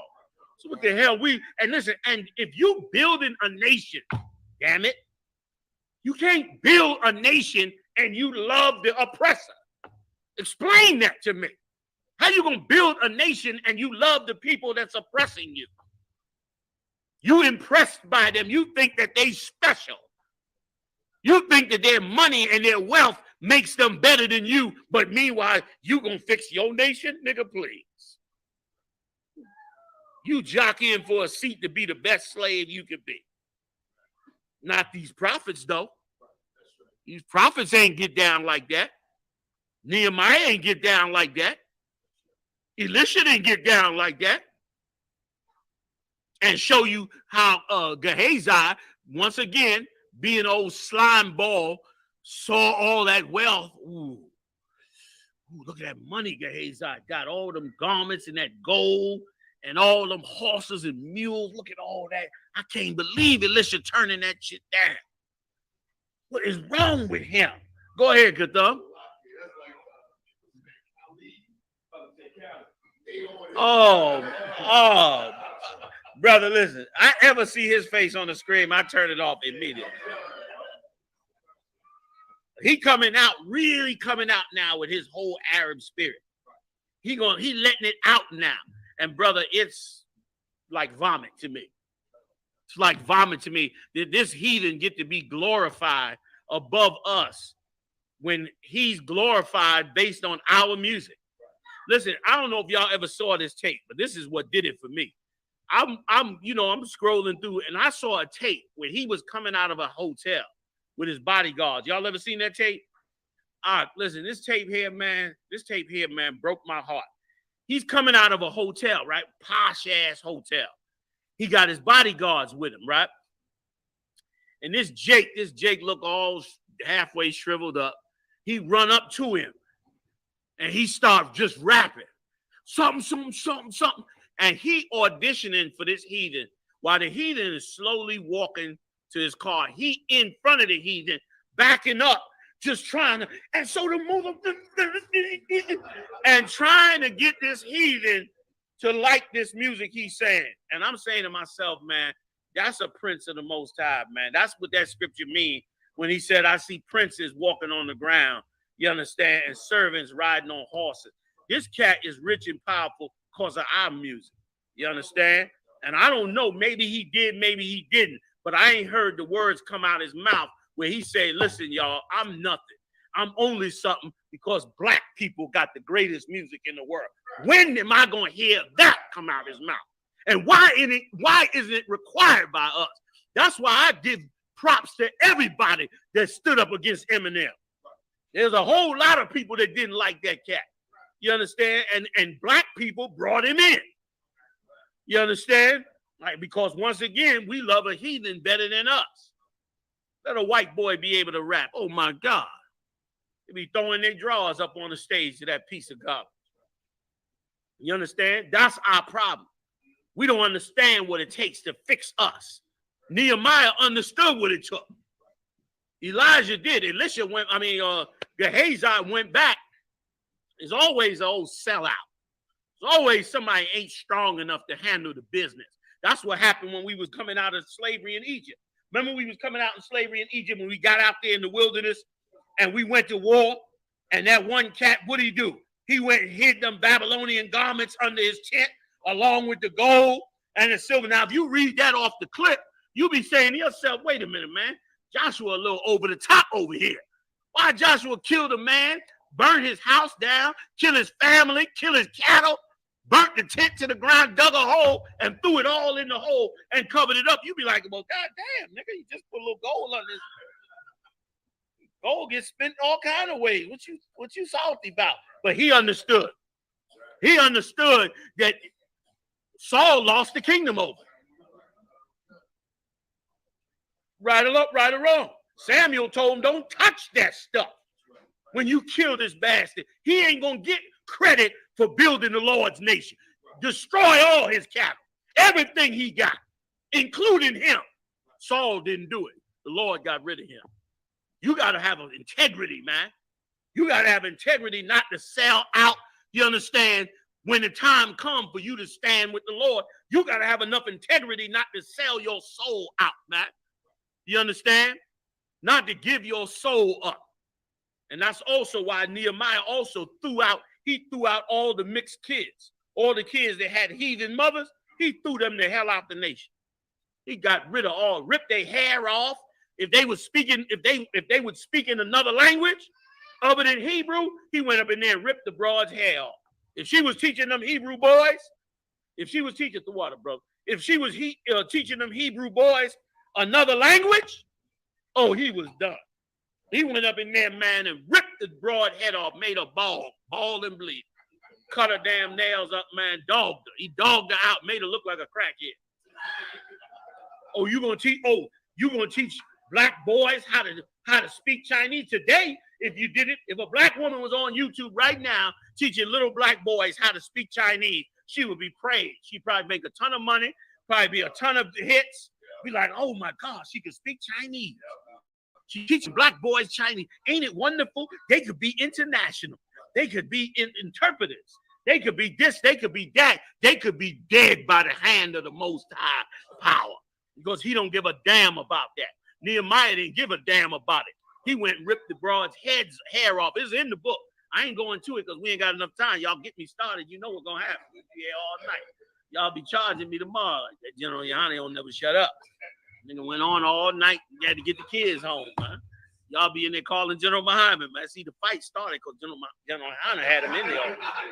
That's why we got in an argument on the way home. You know what I mean? Everybody was tired and drunk. I'm going to get it in. We're going to get a little bit more and keep pushing. Like, this is what we supposed to know. This is why we go out in them woods. We got to go out in them woods and say, what's good for us? What's our identity? Not go out in them woods and say, y'all got to stop blaming the white man. And I don't care what a nation is, as long as I make money off of them. Oh, Uncle Tom slime ball leaders. That's why it's so easy to make our sons faggots. It's easy to make them that way. Why? Because you ain't got no boundaries. You ain't got no rules to the game. You ain't got no set of values that you got to stand with that can't be crossed. You understand? And how you get them back? By having the rules and laws and statutes the Lord gave us. That's how we get it back. And to be insolent about allowing heathens to have our identity and culture, man. Give me a little bit more. I got a couple more. I'm going to let y'all go. Go ahead. Verse 18. Did not your fathers thus, and did not our God bring all this evil upon us? This evil came on us for breaking the Lord's law. And what caused us to break the Lord's law? Loving the heathen. That's what they was doing here. They making money off of the heathen. They making deals with the heathen. Here's how it's working. The heathens bringing all their goods to Jerusalem on the Sabbath. They bringing it in the gates of Jerusalem on the Sabbath. And these Uncle Tom niggas is taking the goods and reselling it to black people, to Latino people, to Native Indian people, and making a ton of money. What that sound like to you? Sound like weed? Sound like we ain't the ones making the weed. Well, we might have a little weed garden or a little weed operation for about a week, so the neighbors all smell it and get you locked the hell up. But you ain't got no weed to smoke out all of the black community, the whole goddamn community. And Baltimore, oh my God. Baltimore is smoked out. I don't know how a nigga could smoke anymore than he's smoking in Baltimore. I think they got the patent on getting high in B-more. I mean, B-more is smoking like they was 15 years ago. I come back 15 years later, B-more, they getting high like, yeah, General Yana, fuck that shit you doing.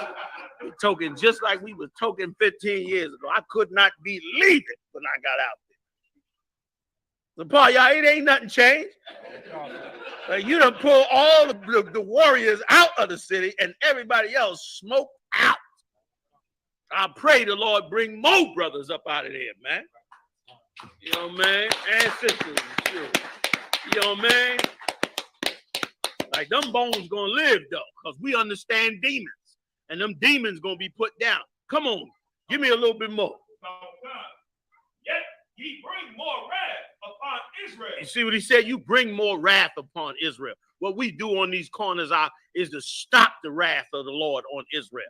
You go down there to Lexington Market and see all our people smoked out. That's the wrath of the Lord. Does not the scripture say they sit at the head of the streets as a bull in the net? Does not the scripture say, thou shalt not let a witch live? When witches is prospering in this kingdom. And now you done brought the Afghanistanians in. Now, forget about it. More heroin and dope. And listen, they ain't setting them up in the suburbs. Ain't no smoke shop. We was up in the suburbs the other night, wasn't we? We riding through the suburbs. Did y'all see a smoke shop up there? Not one. I saw manicured lawns. So a brand new Mercedes is up there. Them houses look like Norman Rockwell posters. Them goddamn houses up there in them, where we was at. But I ain't see no smoke shops up there. But in every ghetto across America, they sitting up there got smoke shops, and we supposed to be acting like it's in America. This is equality. It's equality. Everybody have an opportunity together. I mean, them niggas make me sick. They make me sick because they can't. We reading it in front of their eyes. And let me tell you something. That's why what we doing is spiritual, because it's going to force them into these scriptures. They arguing about the whole, are we Jews? Are we not? Kanye West coming out with it. That's all the demonic fight going on in the fourth dimension. What's going on right now in the fourth dimension is those spirits of Satan fighting against the angels of the Lord. And the spirit of Satan is trying to keep everybody in the mindset of all those evil things we've been taught, Christianity, Islam, all those lies. But the spirit of the Lord is battling it and causing it to break out in other ways. That's why Kanye West spilt that out the way he did. Then he came back and retracted it, right? Came back and said, that ain't what he really meant. This is exactly what he meant. Because it's what the Lord wanted him to say. And that's why it came out. And it should have came out. And it was proof that you cannot come out with it without them working against you. You can come out and say damn near anything. What's that singer that got up on the stage and said he want to have sex with your, or urinate on your children, or sex with your children? What's that old black singer? That's his name? Right, a horrible human being. Got up on stage before the world and said he wanted to have sex with your children. Give me the quote right. Get me the right. What was it? He said something like he wanted to have sex with your children or urinate on your children. It was some old horrible, horrible thing that he said. And guess what? Not an ounce of backlash. Nothing. Nothing. Not a reprimand, not a canceled show. Nothing. Nothing. Kanye West say he a Jew. Shut him down on all social media. Nick Cannon say he's a Jew. Shut him down on all social media. Brother, our identity is the most precious thing we could hold on to. Our culture is precious. Nehemiah knew it, and when we came out of that Persian Empire, he fought like hell. You go back and read this chapter, that Feast of Tabernacles, he fought like hell to make sure we had our culture, man. And I'm going to fight like hell, too. I ain't never compromising, brother. You can forget that. If I was going to compromise, it happened years ago. I don't give a damn. I ain't never compromised. Listen, and the Lord going to prove us outright. Them heathens ain't going to outlast the children of Israel, man. Ain't no way they're going to be able to do that. You got the quote? Who got it? Go ahead, Doc. F your kid. Damn. On stage. Go ahead. Give me more. Meanwhile, fellow allegedly gay rapper Kid Cudi recently penned a tribute to Nas X for being unapologetically gay. So F your kids means to be unapologetically gay. Now you know why the Lord said to put them to death. And not now. Don't nobody go do it. But in that day, we're going to, just like Nehemiah did, we're going to clean this nation up. All right? We're going to clean this nation up. And it's going to be beautiful, man. Like, our people are going to be, you think we amazing now. And we damn amazing right now. We're pretty damn amazing as a people. But could you imagine in our righteousness and power without Esau over us? We're going to be something to behold before the Lord. You know what I mean? Let me tell you something. In the future, we're going to be so wise, so right with the Lord, so serious about our beliefs that they not even going to be able to, they ain't going to know how to even approach us as a people. Like, you see how them wealthy, rich white people are? People don't even approach them because they think they're so powerful and wise and intelligent. It's going to be 10 times more when it comes to us. They ain't even going to want to approach you, man. The Lord said he's going to make the daughters of Zion like palaces. You know what that means? You ever see a palace, a real palace in person? A real palace in person, brother, is something to behold. Wait till we all go over to England, brother. Wait a minute. Of course you've seen a palace before. Haven't you, I'm talking to the brother behind. No, that's not a palace. That's not a palace. I mean, they got a few palaces in the States, but wait till we go overseas. You're going to see some palaces, brother, from 10 miles out and be like, oh, my God, the hell is that? Well, that's how he going to make us look. Because we're going to take everything from these heathens they took from us. We're going to take every bit of it back. Let's go. What verse you at? Verse 17, it's like verse 18, sir. Go ahead. Yet ye bring more wrath upon Israel by profaning the Sabbath. Go ahead. And it came to pass that when the gates of Jerusalem began to be dark before the Sabbath, I commanded that the gates should be shut. You hear what he did? Do you want to serve the Lord and deliver the children of Israel? You're going to shut down niggas' businesses. You're going to shut down Black and Latino people's businesses that are against the Lord. The crab shack got to go. The lobster fest is over. The pork rinds is on hold forever. You're going to shut down their businesses. Like that, black people, you playing with being successful as a people. What we got to do for black people? Well, we got to invest in businesses and get cryptocurrency and get this and that and do all this. Please, please. You ain't going to do nothing but lie to yourself until the landlord knock on the door and say you 3 months behind in the rent. That's what you're going to do. Because you didn't do what the Lord said to do. You know what I mean? He did it. Go ahead. And charged that they should not be open till after the Sabbath. Man, that was a hell of a decree. All those black people and Latino people who was making money in that gate lost their money. Businesses shut down. Commerce and trade got destroyed. Go ahead. And some of my servants set I at the gates, that there should no burden be brought in on the Sabbath day. You want to fix black people? Go get an army. You need an army. Go ahead, Q. They try to charge us, the fake ones try to charge us for doing good on the Sabbath. You understand? We out teaching, hey, like, we ain't supposed to get out of bed and do nothing. Meanwhile, the general population is out selling, buying and selling, but they ain't telling them that they need to come in here and do this work. Exactly. Like they could care less about that, but they want you to get the hell up off that corner.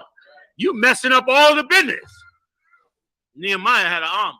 He said he took them soldiers down there and said, man, shut the goddamn gate. Shut it before the sun go down. And put a watch on that gate. Make sure that no heathen. Read it. He gonna tell it to you himself. Verse 20.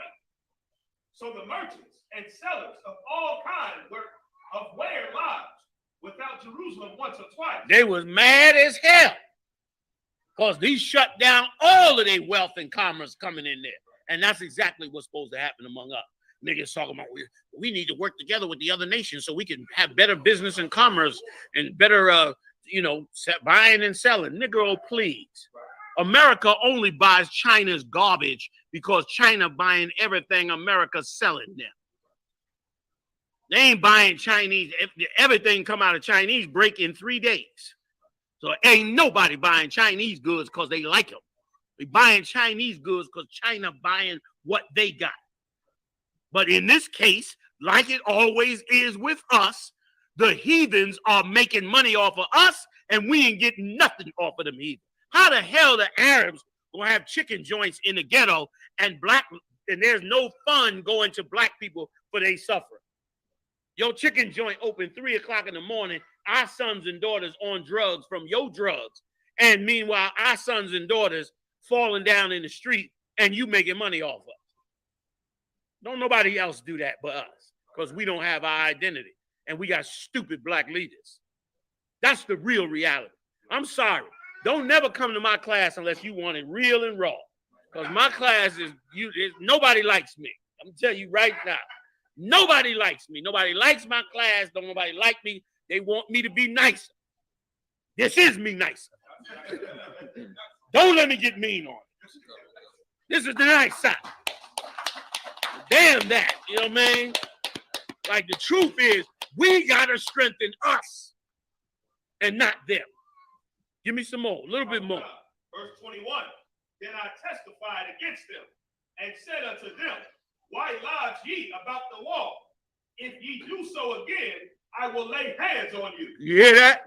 Nehemiah was a badass dude. Go ahead, Q. And when you think about the Christian church and when they say they want to testify, you understand, they want to testify about God, gain this godliness. You understand how they got something from the white man. You understand, praise Jesus, hallelujah, all of that. Meanwhile, you understand, Nehemiah wasn't going for that. Like, that's how you got to understand church. You got to understand that church is about including everybody. We bring in the LGBTQ. God loved them. We bring in the lesbians and all this. God loved them. We bring in this and bring in that. God loved them. When really you bringing them in and including them because you want to be in business with them. This is about making money and making people happy. That ain't about serving God. It's not how you serve God. You understand what I'm saying? That's what that's about, not this. He told them, look, why are you hanging about? Why are you pulling up constantly like you gonna sell something up in here? He treated them like a rival drug dealer. You pull up here again, man, I'm gonna fall on you. I'm gonna deal with you.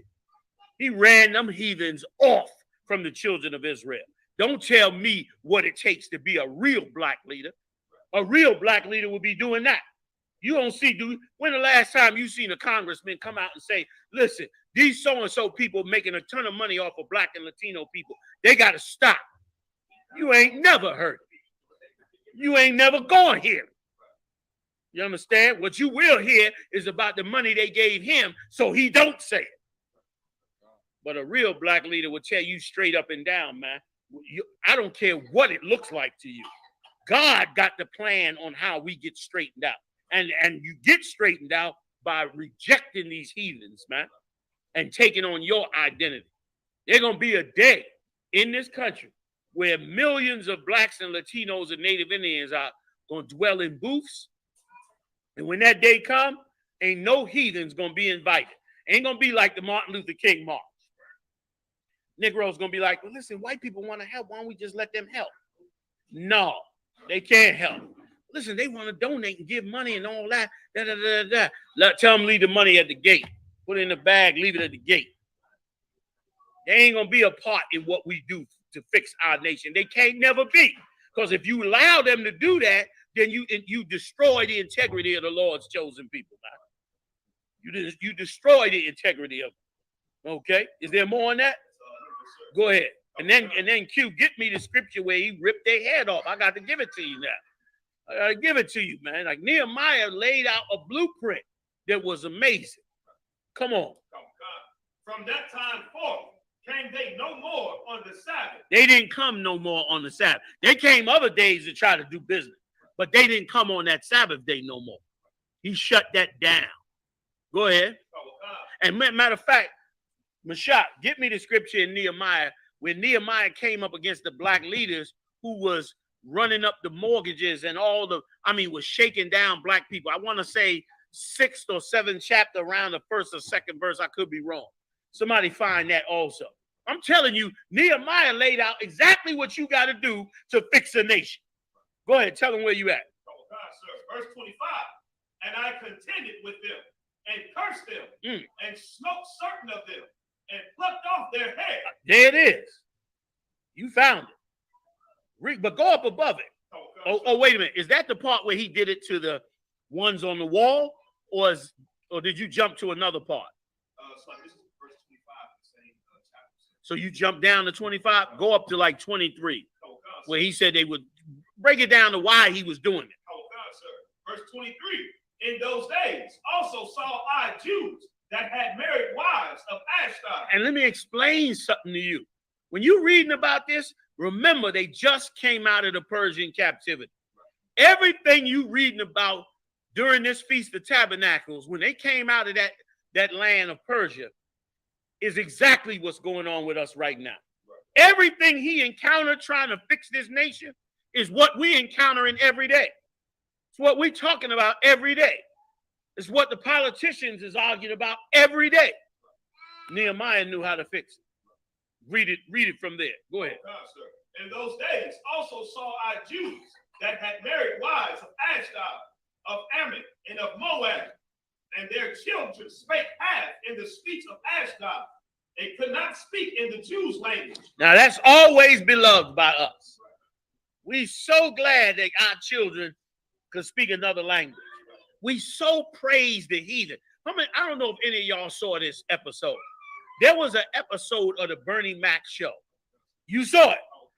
Woo! Listen, that's why I ain't got too much TVs now.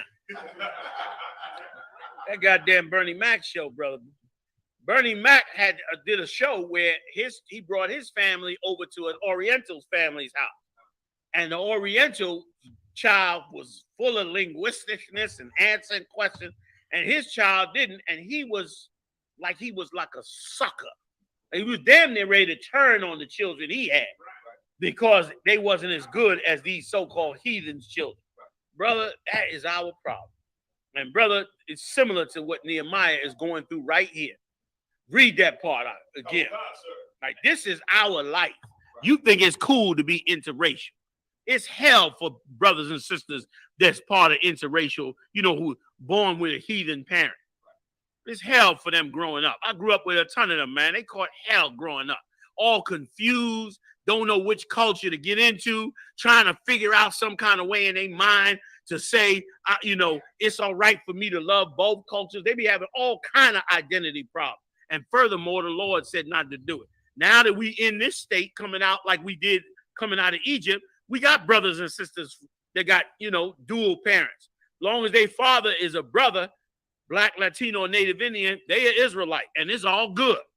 But damn, if they come out there to that speaking and hear us speak and find out their daddy is a cracker, problem. You can't come up in here. You can kiss a boot or something, but that's all you can do. It was a jam up. That's why we shouldn't be doing it. Go ahead, Op.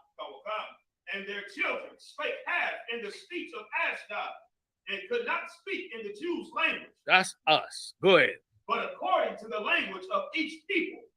And I contended with them, and cursed them, and smote certain of them, and plucked off their hair. He beat the hell out of them and ripped off their head. Now, why did he do that? Somebody got to break that down to me. Why did he do that? Because they was speaking another language? It ain't against the law to speak Chinese. Right or wrong? That ain't against the law. Ain't nowhere in the law that say you can't speak Chinese. Am I wrong? So why the hell Nehemiah was so goddamn violent to them? Go ahead, Q. He knew what it came with, Deuteronomy 7:3 through 6, or what have you, about how their marriages was pulling us down, or what have you, and you was going to end up serving their God, speaking their language, and selling their wares, their drugs, or what have you, to the children of Israel. So Nehemiah, in Nehemiah 8, he got back out on the street and went with the book of the law, opened the book of the law before the people, like I saw you do. With the Valley of Dry Bones out there. You know Most correct. They understood and saying in Nehemiah 8 or so, you understand? You broke it down and they understood what was going on. Most High correct. But now I got a scholarly question. So according to General Kabbalah Moth, he said if you allow them heathens to be amongst us and have them languages amongst us, it's going to teach our children to go and join them other nations. What does that say about us? What does that say about our culture? Go ahead, Q. No, what does it say about our culture as a whole? What does it say about being a Hebrew Israelite as a whole? What I'm saying. Go ahead. No, not about us individual, but what does it say about the Hebrew Israelites? Did you want to take it? You had your hand up. You want to pass it? Pass it? Go ahead, Kadam, General. Yes, go ahead. Would it be that we would look at their culture better than ours? Give me some more. Walk me down the road. Take me right there. What should be in your mind when you read that? What should be in your mind when you read that? David understood that. What should be in your mind? I'm giving it to you damn near now. Go ahead.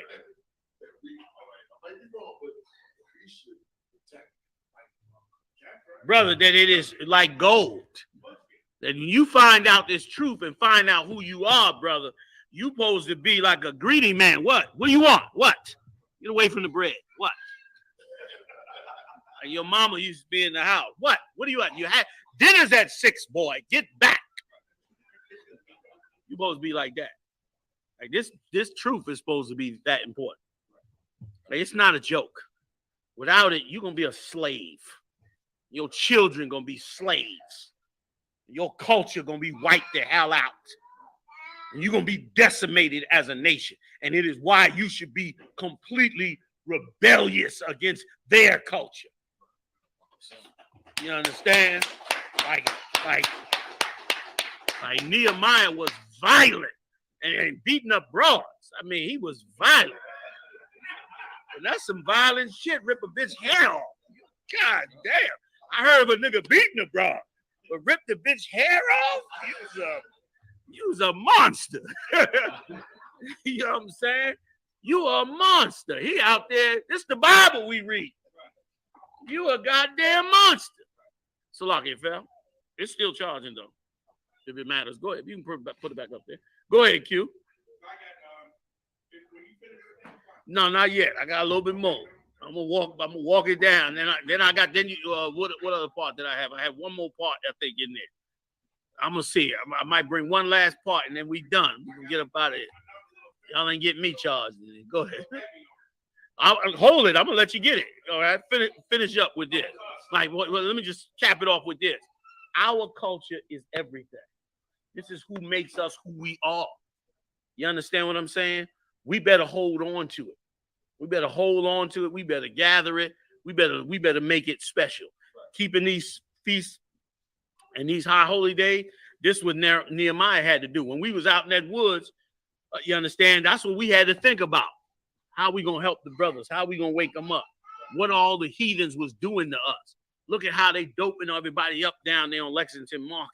Look at how they building skyscrapers and new condos all over Baltimore while our people die. And in every city across this country. You understand? Look how the brothers are struggling but holding the fight up. What can we do for them? What can we do to see this nation come up? Nehemiah had an army, man. You know what I mean? He got to the business of the Most High. And brother, that's what the business of the Most High is how do you manage and keep these heathens out from among the 12 lost tribes of the children of Israel so that they can prosper? You understand? Don't tell me about, you got to invest in Bitcoin. I don't give a F about no goddamn Bitcoin until my people got free. What the hell do I care about that for? I mean, ain't nothing wrong with Bitcoin for all you Bitcoin lovers. You know what I'm saying? Go on and do your Bitcoin. For me, I could care less about it because I know that we are in captivity. You understand? There ain't nothing wrong with investing in all that. You understand? Y'all go on and get counsel when you get broke, but we're gonna keep it pushing. I love you. You know what I'm saying? Make sure you pay your tithes before you invest. I don't want to hear you ain't paid your tithes and you done lost all your money in Bitcoin. Some white man in Manhattan sitting back having a good time off your Bitcoin money. Meanwhile, I ain't got no tithes to pay nobody nothing. I better not hear that. I'm gonna be mad as hell. Come on, fam. We got a nation to build. Was that it on that? Come on, finish it for me. Let Kubal back in. And made them swear by God. Made them swear by the Most High. Go ahead. Say, ye shall not give your daughters unto their sons, nor take their daughters unto your sons. That's how serious our culture is. That's how serious our identity is, man. Our culture is coming up out of the fourth dimension. You ain't create all this. Look at these garments and all this. Y'all ain't create this. The Lord put it in to bring it back because you repented to the Most High. And that's precious to us, man. It should be. It should be very precious to us because without it, they will turn our sons and daughters away. Come on with it. Go ahead. Or for yourselves. Come on. Did not Solomon, king of Israel, sin by these things? He had all them wives that was heathen and dragged him off the game. Come on. Yet among many nations was there no king like him, who was beloved of his God, and God made him king over all Israel. Nevertheless, even him did outlandish women cause to sin. Did them heathens in their way of life cause him to sin? Go ahead, Q. What you want to pull? Was that it? That was it out? Yes, sir. Come on, pull it. Nehemiah 2:11. So I came to Jerusalem and was there 3 days. And I arose in the night, and some few men with me. Neither told I any man what my power had put in my heart to do at Jerusalem. You see how wise he was? Nehemiah was wise. He went up there and looked at Jerusalem and looked at the city. That's how you're supposed to be. You're supposed to look at this city and see how your people are suffering and destroyed. And you're supposed to not tell these heathens, man, except that the Lord is going to destroy them. Don't give away your plans. Some of you, as soon as you see a white man, you read, Mr. Goldstein, I was thinking about opening up a juice bar. Yeah. I was thinking about putting it over here and doing this and doing that. You kind of work the next day, a juice bar sitting right where you thought you was going to put yours at. No, man. No. Nehemiah said he came, checked out the city. He didn't tell them heathens nothing, man. And let me tell you something else too. Let me tell you something. You got to be a real man that want to be free to serve the Lord. You know why? Because everything coming out the walls is telling you you can't do it without some way dealing with these heathens. Like black people don't believe you could do anything without having to deal with this white man and deal with these heathens. Even if they read it and they see it, it'd be real hard for them to say, could I just stand up tomorrow and just be who the hell I am and not give a damn about them? And I'm going to still do the work of the Lord and build something and do something great before the Lord. And I ain't going to never have to compromise. In most cases, we don't believe we could do it. But you better know that you can do it. You better know that the Lord is with you. You better know that you're going to stumble on that street corner and he going to do whatever it takes for you to be successful at it. You got to be willing to be successful at it with nobody's help. Damn everything. If everything go down, you got to be willing to be able to ready and go ahead and do that. And let me tell you something. When we started out doing this, brother, at 1 West 125th Street, we ain't have nobody. We was by ourselves. We went and built, and so did y'all in these cities as well. Like, that's what make good leaders. Nehemiah ain't think to himself, I'm coming to Jerusalem, oh my God. It's just me and a couple brothers, and how we gonna fix this, man? Maybe we make a deal with them. Maybe we work something out with them and see if we can rent a little land with them. Nehemiah ain't think like that, man. He's like, man, we're gonna go spy this thing out. We ain't gonna tell them nothing. We coming to take this city from them and make it our city. Go ahead, read it, Q. Neither was there any beast with me, save the beast that I rode upon. I didn't bring no beast with me or nothing, except the one he was riding on. Go ahead. He came low key. Go ahead. And I went out by night by the gate of the valley, even before the dragon web, and to the dung port, and viewed the walls of Jerusalem. And he went and looked at them walls. He went to look at the state of the city. He snuck out there to look at the state of the city and see how bad it was. These was bad dudes we reading about. We reading about them thousands of years later because they had a real free mind, a real open mind to serve the Most High, and they didn't care what it took, and they were fearless in their work to do it. Go ahead. Which were broken down. Which were what? Which were broken down. He saw how destroyed it is, and it's the same today. Instead of a wall, it's crack, pills. You know, I don't even know all the new names. You know what I mean? Syrup and all this other stuff. You understand? Like that's what you seeing in these cities, and you got to spy it out. You got to spy it out. You understand? Back of your mind should be we getting homeless shelters, man.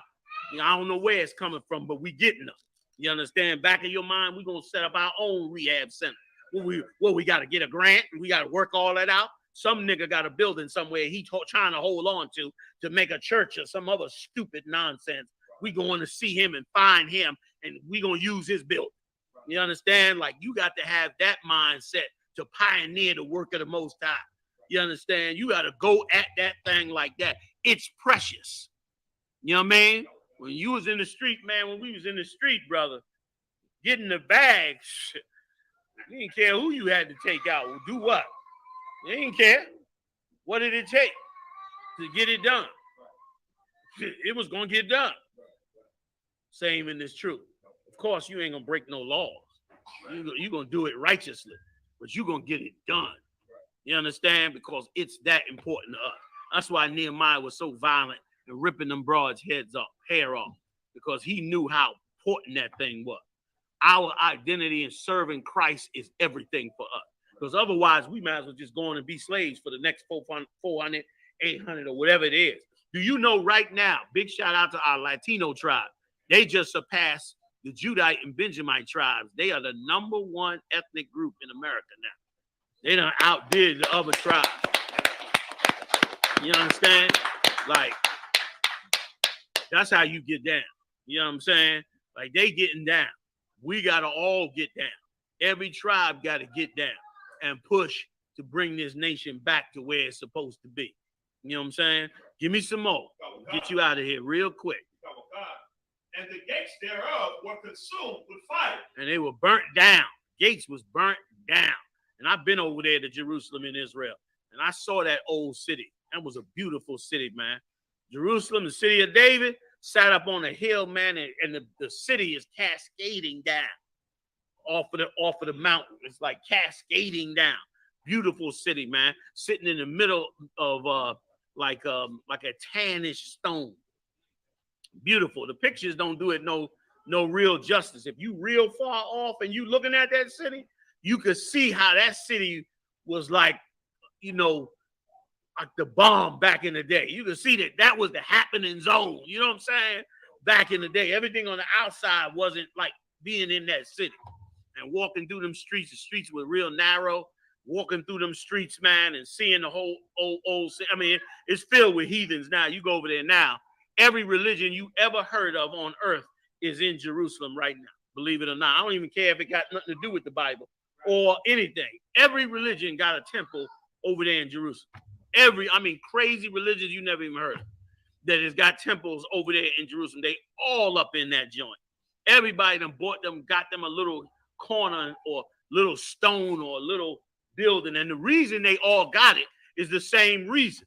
If you say you got a temple in Jerusalem, you can get people to give you money from all over the world because they think that's the Holy Land. It is the Holy Land. And they know it's the Holy Land. So every heathen in religion, because Jerusalem ain't cleansed, is got their little pocket, their little money maker. You go down there, man, they got the Church of the Annunciation, where supposedly they had the crypt of Jesus. And they got like a little crypt, and they got oil in the crypt, and they got a little fire burning and all that. And you come down there, get them niggas some money. They send you back, send your silly ass back to wherever the hell you came from. They got one place in there where they got some old big old stone. This was the stone that, you know, that they rolled back or some bullshit they run down on. And you see the people in there coming from all over the world. They wiping and rubbing the stone and kissing the stone. And oh my God, and Jesus. The priest sitting up in there, please donate, please donate. Niggas sitting back, probably got roses in the backyard. With so much heathen coming through there. So every religion make them a little piece of our land. It's a big money-making hustle with all that tourism and all that going through there, man. You know what I mean? But it's going to get cleansed out. But it's a beautiful city, man. It's an amazing, amazing city. It's, you know, it's foul as hell because of the heathen now. But I can see how it was the bomb. I can see how they was partying in there, jamming. And you could probably hear it because it's sitting high. So you could hear all the partying and everything that went on all around. You know what I'm saying? It was, forget about it, man. Like, we the greatest people on earth. Only because the Lord put our name on us. So everything we do and build and establish is the best in the planet. You understand? So Jerusalem gonna be just the same daggone way. That ain't even a question. Come on. And the rulers knew not whither I went. Come on. Or what I did. All right. Neither had I as yet told it to the Jews. He was wise. Go ahead. Nor to the priests, nor to the nobles, nor to the rulers. Let me give you one more part, if I could. Get me the part, I think I want to say it is the beginning of the 6th chapter or the 7th chapter, where they was going to build a wall, and the cat Shabalat.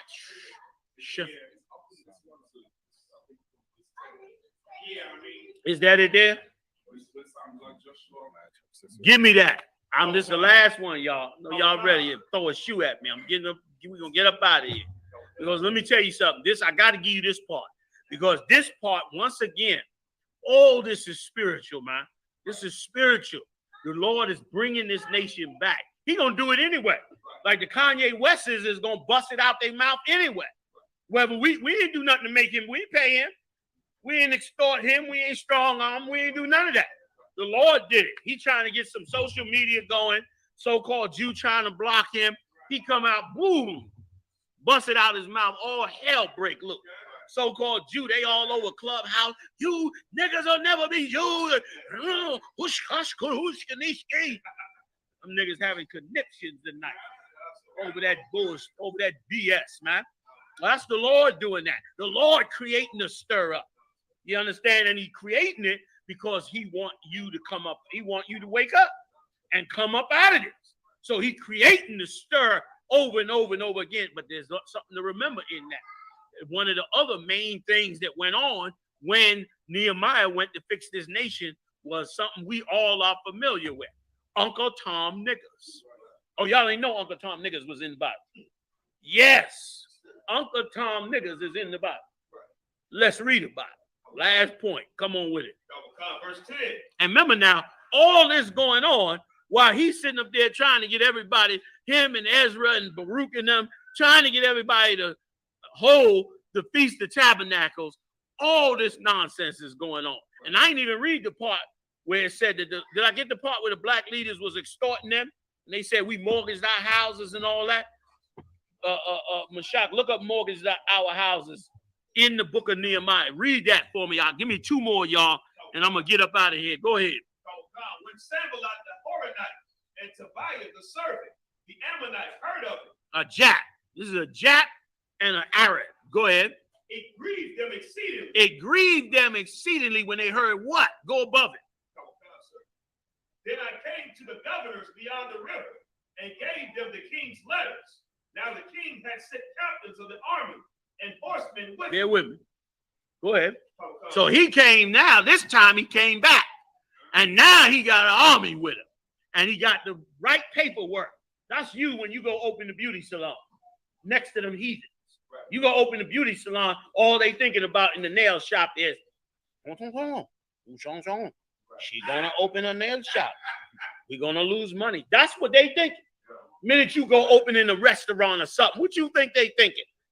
They welcoming you with one hand, in the back of their mind, they saying, how can we burn it down? How can we destroy it? You understand? They ain't working with you. These black leaders, dumb and stupid as they could be, like the heathens working with us. They ain't working with us. They working against us. We have a damn what you trying to do. That's why Nehemiah came in there the first time. He was real quiet about what he was doing. Came in there only with his own mule, like I'm a regular dude. I'm not the cat that served the king. I'm just a regular dude, and scoped out everything they was doing in there. So they had us in hell in there. Just like they do in Baltimore, D.C., Philly, New York, Jersey, Cali, Texas, the whole damn place. Puerto Rico, everywhere. They still lights out in Puerto Rico over this nonsense, man. They having riots over there in Cuba. Not to mention Central and South America. Meanwhile, Dole sell more pineapples and salads than anybody on the goddamn planet. How the hell South America gonna be broke? Dole turning out 1 billion goddamn pineapples a year. How the hell South America gonna be broke? The heathens eating us alive, man. And dumb, stupid black leaders say, see, you got to get into business with them. How you gonna be mad at them? Because they running business. They doing more than running business. They using the government to shut you down. The government helps shut you down, man. There's good money in destroyed black cities. Good money in it.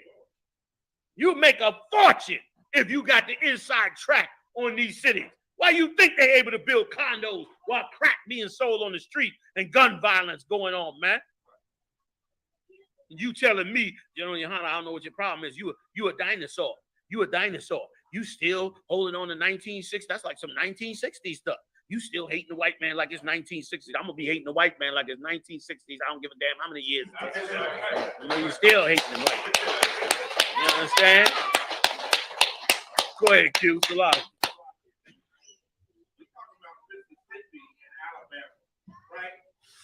If a devil decides to steal the lunch money, the damn food stamps and welfare money in Baltimore, what can he possibly do to, you understand, destroy this? What he's stealing that we don't know? Right. That's what I'm saying. I mean, like, this place right here, they could be doing the same goddamn thing. Brett Favre ain't being spoken out at all about how he was robbing.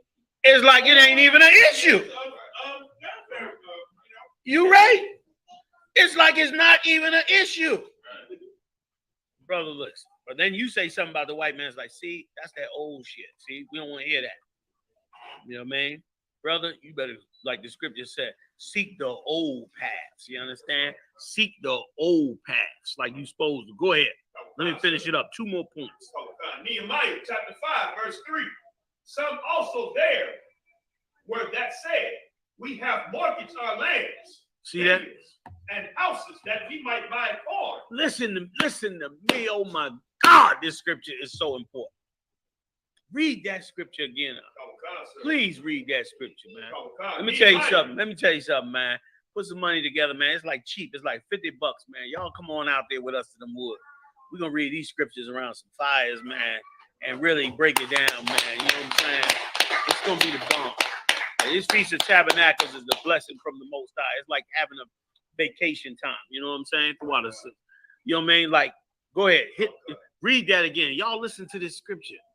Listen to what the brothers and sisters said, and tell me this ain't you. Go ahead. Oh God. Nehemiah chapter 5, verse 3.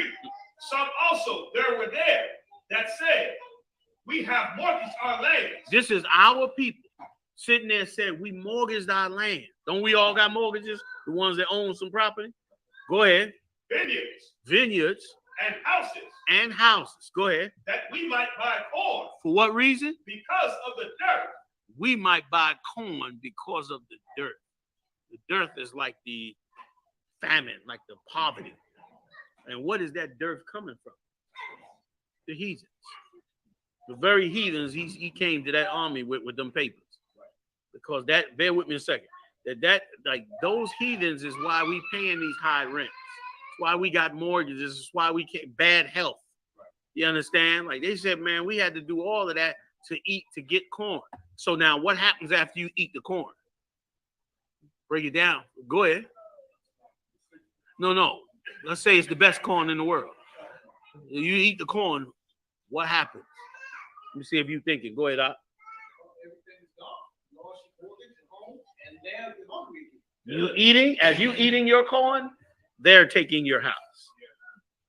Like that's our state. Right or wrong? Paying out, we got to pay rent, electric bill, gas bill, water bill, can't get ahead, trying to save a little money, struggling. You get a house, you got to pay that mortgage, struggling, but you got to eat. You got to have heat in the house. You got to survive. So what happens? You don't get ahead. That's what they do to us. You reading it right here. You reading what Uncle Tom's did to us, following them heathens right here. Go ahead, Q. They said they was gonna blame us. If you read verse 1. You gonna make me have a heart attack, Q. Q, you gonna make me have a coronary up in this joint, man. Read it, y'all. Salakia. Anybody gotta go? Y'all just go and just walk out on our head. Because this is insane. I'm finna eat that food in about 2 seconds, regardless of whether we finish this class or not. Come on. 2 more points. We gonna end this class and get a drink, please. Read Q scripture. This is crazy. Nehemiah chapter 5, verse 1. And there was a great cry of the people and of their wives against their brethren, the Jews. Black Lives Matter. You know, Black Power. Red, black, and green. Blah, blah, blah. Whatever. That's us. It was a great cry. We live in that right now. You telling me to go join some heathen? You telling me to stop blaming the very heathen that Nehemiah blamed when he had to deal with this? I ain't no dummy. I read the Bible. I'm not no knucklehead. I read these scriptures. And I understand what the hell I'm reading. And it is amazing. It's like there ain't no real reason for us as a people to be blind. There's no reason for us to be blind. The whole reason we blind on everything that's going on is because we ain't studied these scriptures and we ain't listened to the prophets of the Lord. You never thought a nigga could tell you anything. That's your problem. That's your problem right there. Because, brother, we reading our life right there during the Feast of Tabernacles. Like listen, it's 2,000 years since that took place. We in the Feast of Tabernacles 2,000 years like Nehemiah, and guess what? We going through the exact same thing he went through. Come on, let me finish it, y'all. Y'all gonna throw something at me. Come on. Finish this up. I know. Come on. That said, we are sons and our daughters are many. Therefore, we take up corn for them that we may eat and live. And they said they what? They're many. What? How's it look every time you go to a major city? We all piled up on one another. We many. That's why you need a dollar store. That's what they're saying. That's the dollar store. We are many. And we have to buy corn. So we got to feed all these people. So we got to sell everything to get the money up to feed all these people. That's us. Go ahead. Some also there were that said, we have mortgaged our lands, vineyards, and houses, that we might buy corn because of the dirt. Okay, stop right there. Last scripture. Give me when the cat got angry when he came back. That's Shabbalat cat. Last one. I promise. Ain't going to no more. Come on. Nehemiah chapter 6, verse 5. Listen to this good. Then sent Sanballat his servant unto me in like manner, the 5th time with an open letter in his hand, wherein was written, it is reported among the heathen, and Gashmu said it, that thou and the Jews think to rebel. You see that? You see that? Now remember, Nehemiah is back building the walls. He building Jerusalem back. He changing the economy back. He freeing black people from the oppression of other leaders and from the businesses that's robbing them. That's what went on in Ferguson. Ferguson, they was robbing them black people. The FBI came in and studied it and said, listen, they running this place like a plantation. That's what the FBI said. Running up tickets and charging people with crimes and then hitting levies on them, you know, interest and all that on them, and then locking them up, taking their houses, getting them thrown out their apartments. That's what they were doing, and they doing it all over the country in a ton of small towns filled with black people in poverty. And Nehemiah had to deal with that, man. Go ahead, read it again. And listen, and when you come to fix them, when you come to get black people straightened out, when you get them off drugs and all that, they think you're going to rebel. They think you're going to start a war. That's what Pharaoh said about us in Egypt, did he not? Pharaoh came back and said that there's too many of them. If a war break out, they're going to side with the enemy against us. Isn't that what he said? That's the same thing Nehemiah had to deal with. Nehemiah said, look, these heathens said, look, if you let them get up, you understand, they might seek to rebel against us. They might destroy our businesses. They might shut us down. That's why them Koreans, during them riots out there, them Koreans got their guns out. Remember that in LA? Them Koreans got their guns out and started shooting black people. Meanwhile, black people didn't even come near their businesses. But they start shooting black people because in their mind, the minute you start stepping up against this heathen, oh, they're going to rebel against us. Go ahead, read it again right quick for them. Last ones, y'all. Huh? Go up to verse 2. Go ahead, That Sanballat and Geshem sent unto me, saying, come, let us meet together in some one of the villages in the plain of Ono. He said, let's get together like the white man like to do. Let's get together and talk about it. Let's come together in business. Meanwhile, all the businesses that we make millions of dollars off of, he makes trillions of dollars off of. He makes billions of dollars off. You understand? I'm not impressed because an athlete makes $100 million a year. They said the average sports team is worth billions, man. Meanwhile, so you give me $100 million, but you get $2 billion while I blow my knees out? Or while I get a concussion on the football field? While you make a ton of money off of the 50,000 fans in there? What's so impressive about that? What's so, the short order cook is in the same situation. He make $5-7 an hour, and he got to breathe up the smoke and the grease, and he got to destroy himself as well. We could do better than that, man. We could do way better than that. And if we didn't compromise and believed and trusted in the Lord, we would do better than that. Come on with it, Doc. Oh, God. But they thought to do me mischief. And I sent messengers unto them. He was wise. Nehemiah was a badass brother. He knew that they were playing him. And he said he sent messengers. Go ahead. Oh, God. Saying, I am doing a great work so that I cannot come down. Why should the work cease whilst I leave it and come down to you? Yet they sent unto me 4 times after this sort. They kept on trying to get him. Come on, man. We got to work together. Come on, man. All that racism, man, that ain't helping nobody, man. Let's sit down together. When it's all BS, man. They coming to wipe you out. Go ahead, And stupid black leaders, you think a preacher would have read this already. You think a black leader would have read this already. You understand? Like when them heathens got a little bit, they get over the top of you and they get a little bit. A lot of us is such suckers for that. You will grovel on the ground. That's why the scriptures say, why trimmest thou thy ways to seek love?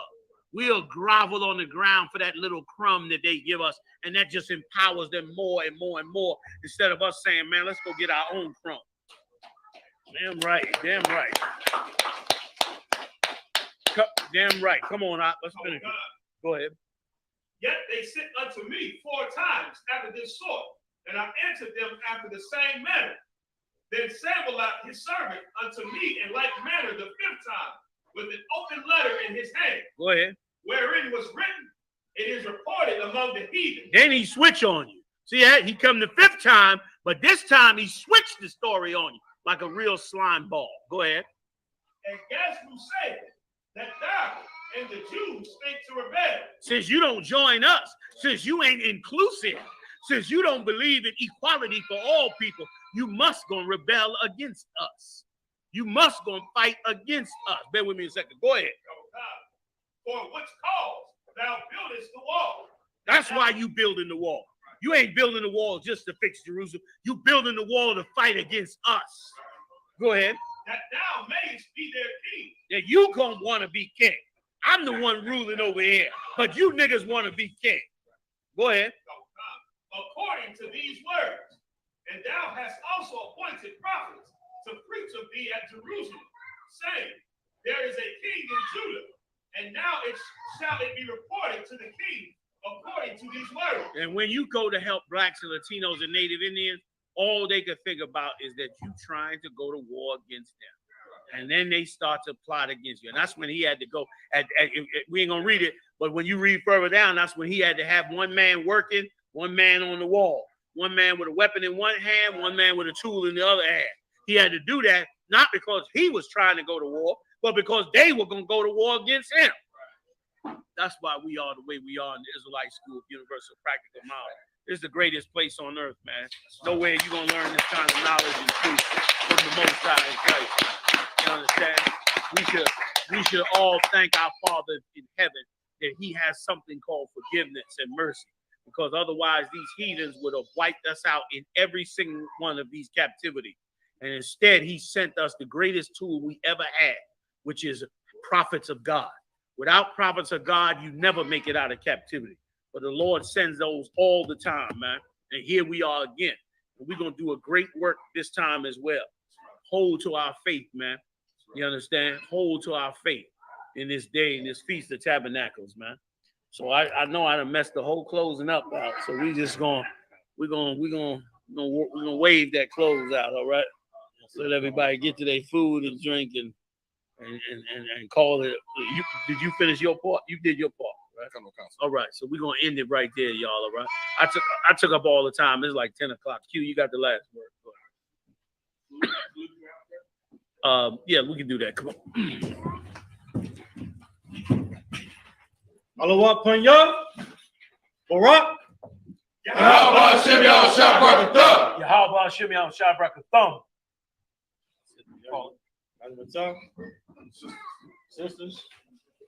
Sisters Amayim, one courtesy salute to the sisters. Men of Israel, Amayim Shabbat, Amayim, Barak, Yahweh Shema Hashem Yahweh. Amayim dismissed. Let me see some of the great food y'all been cooking up here. I've been hearing about this food for 3 days.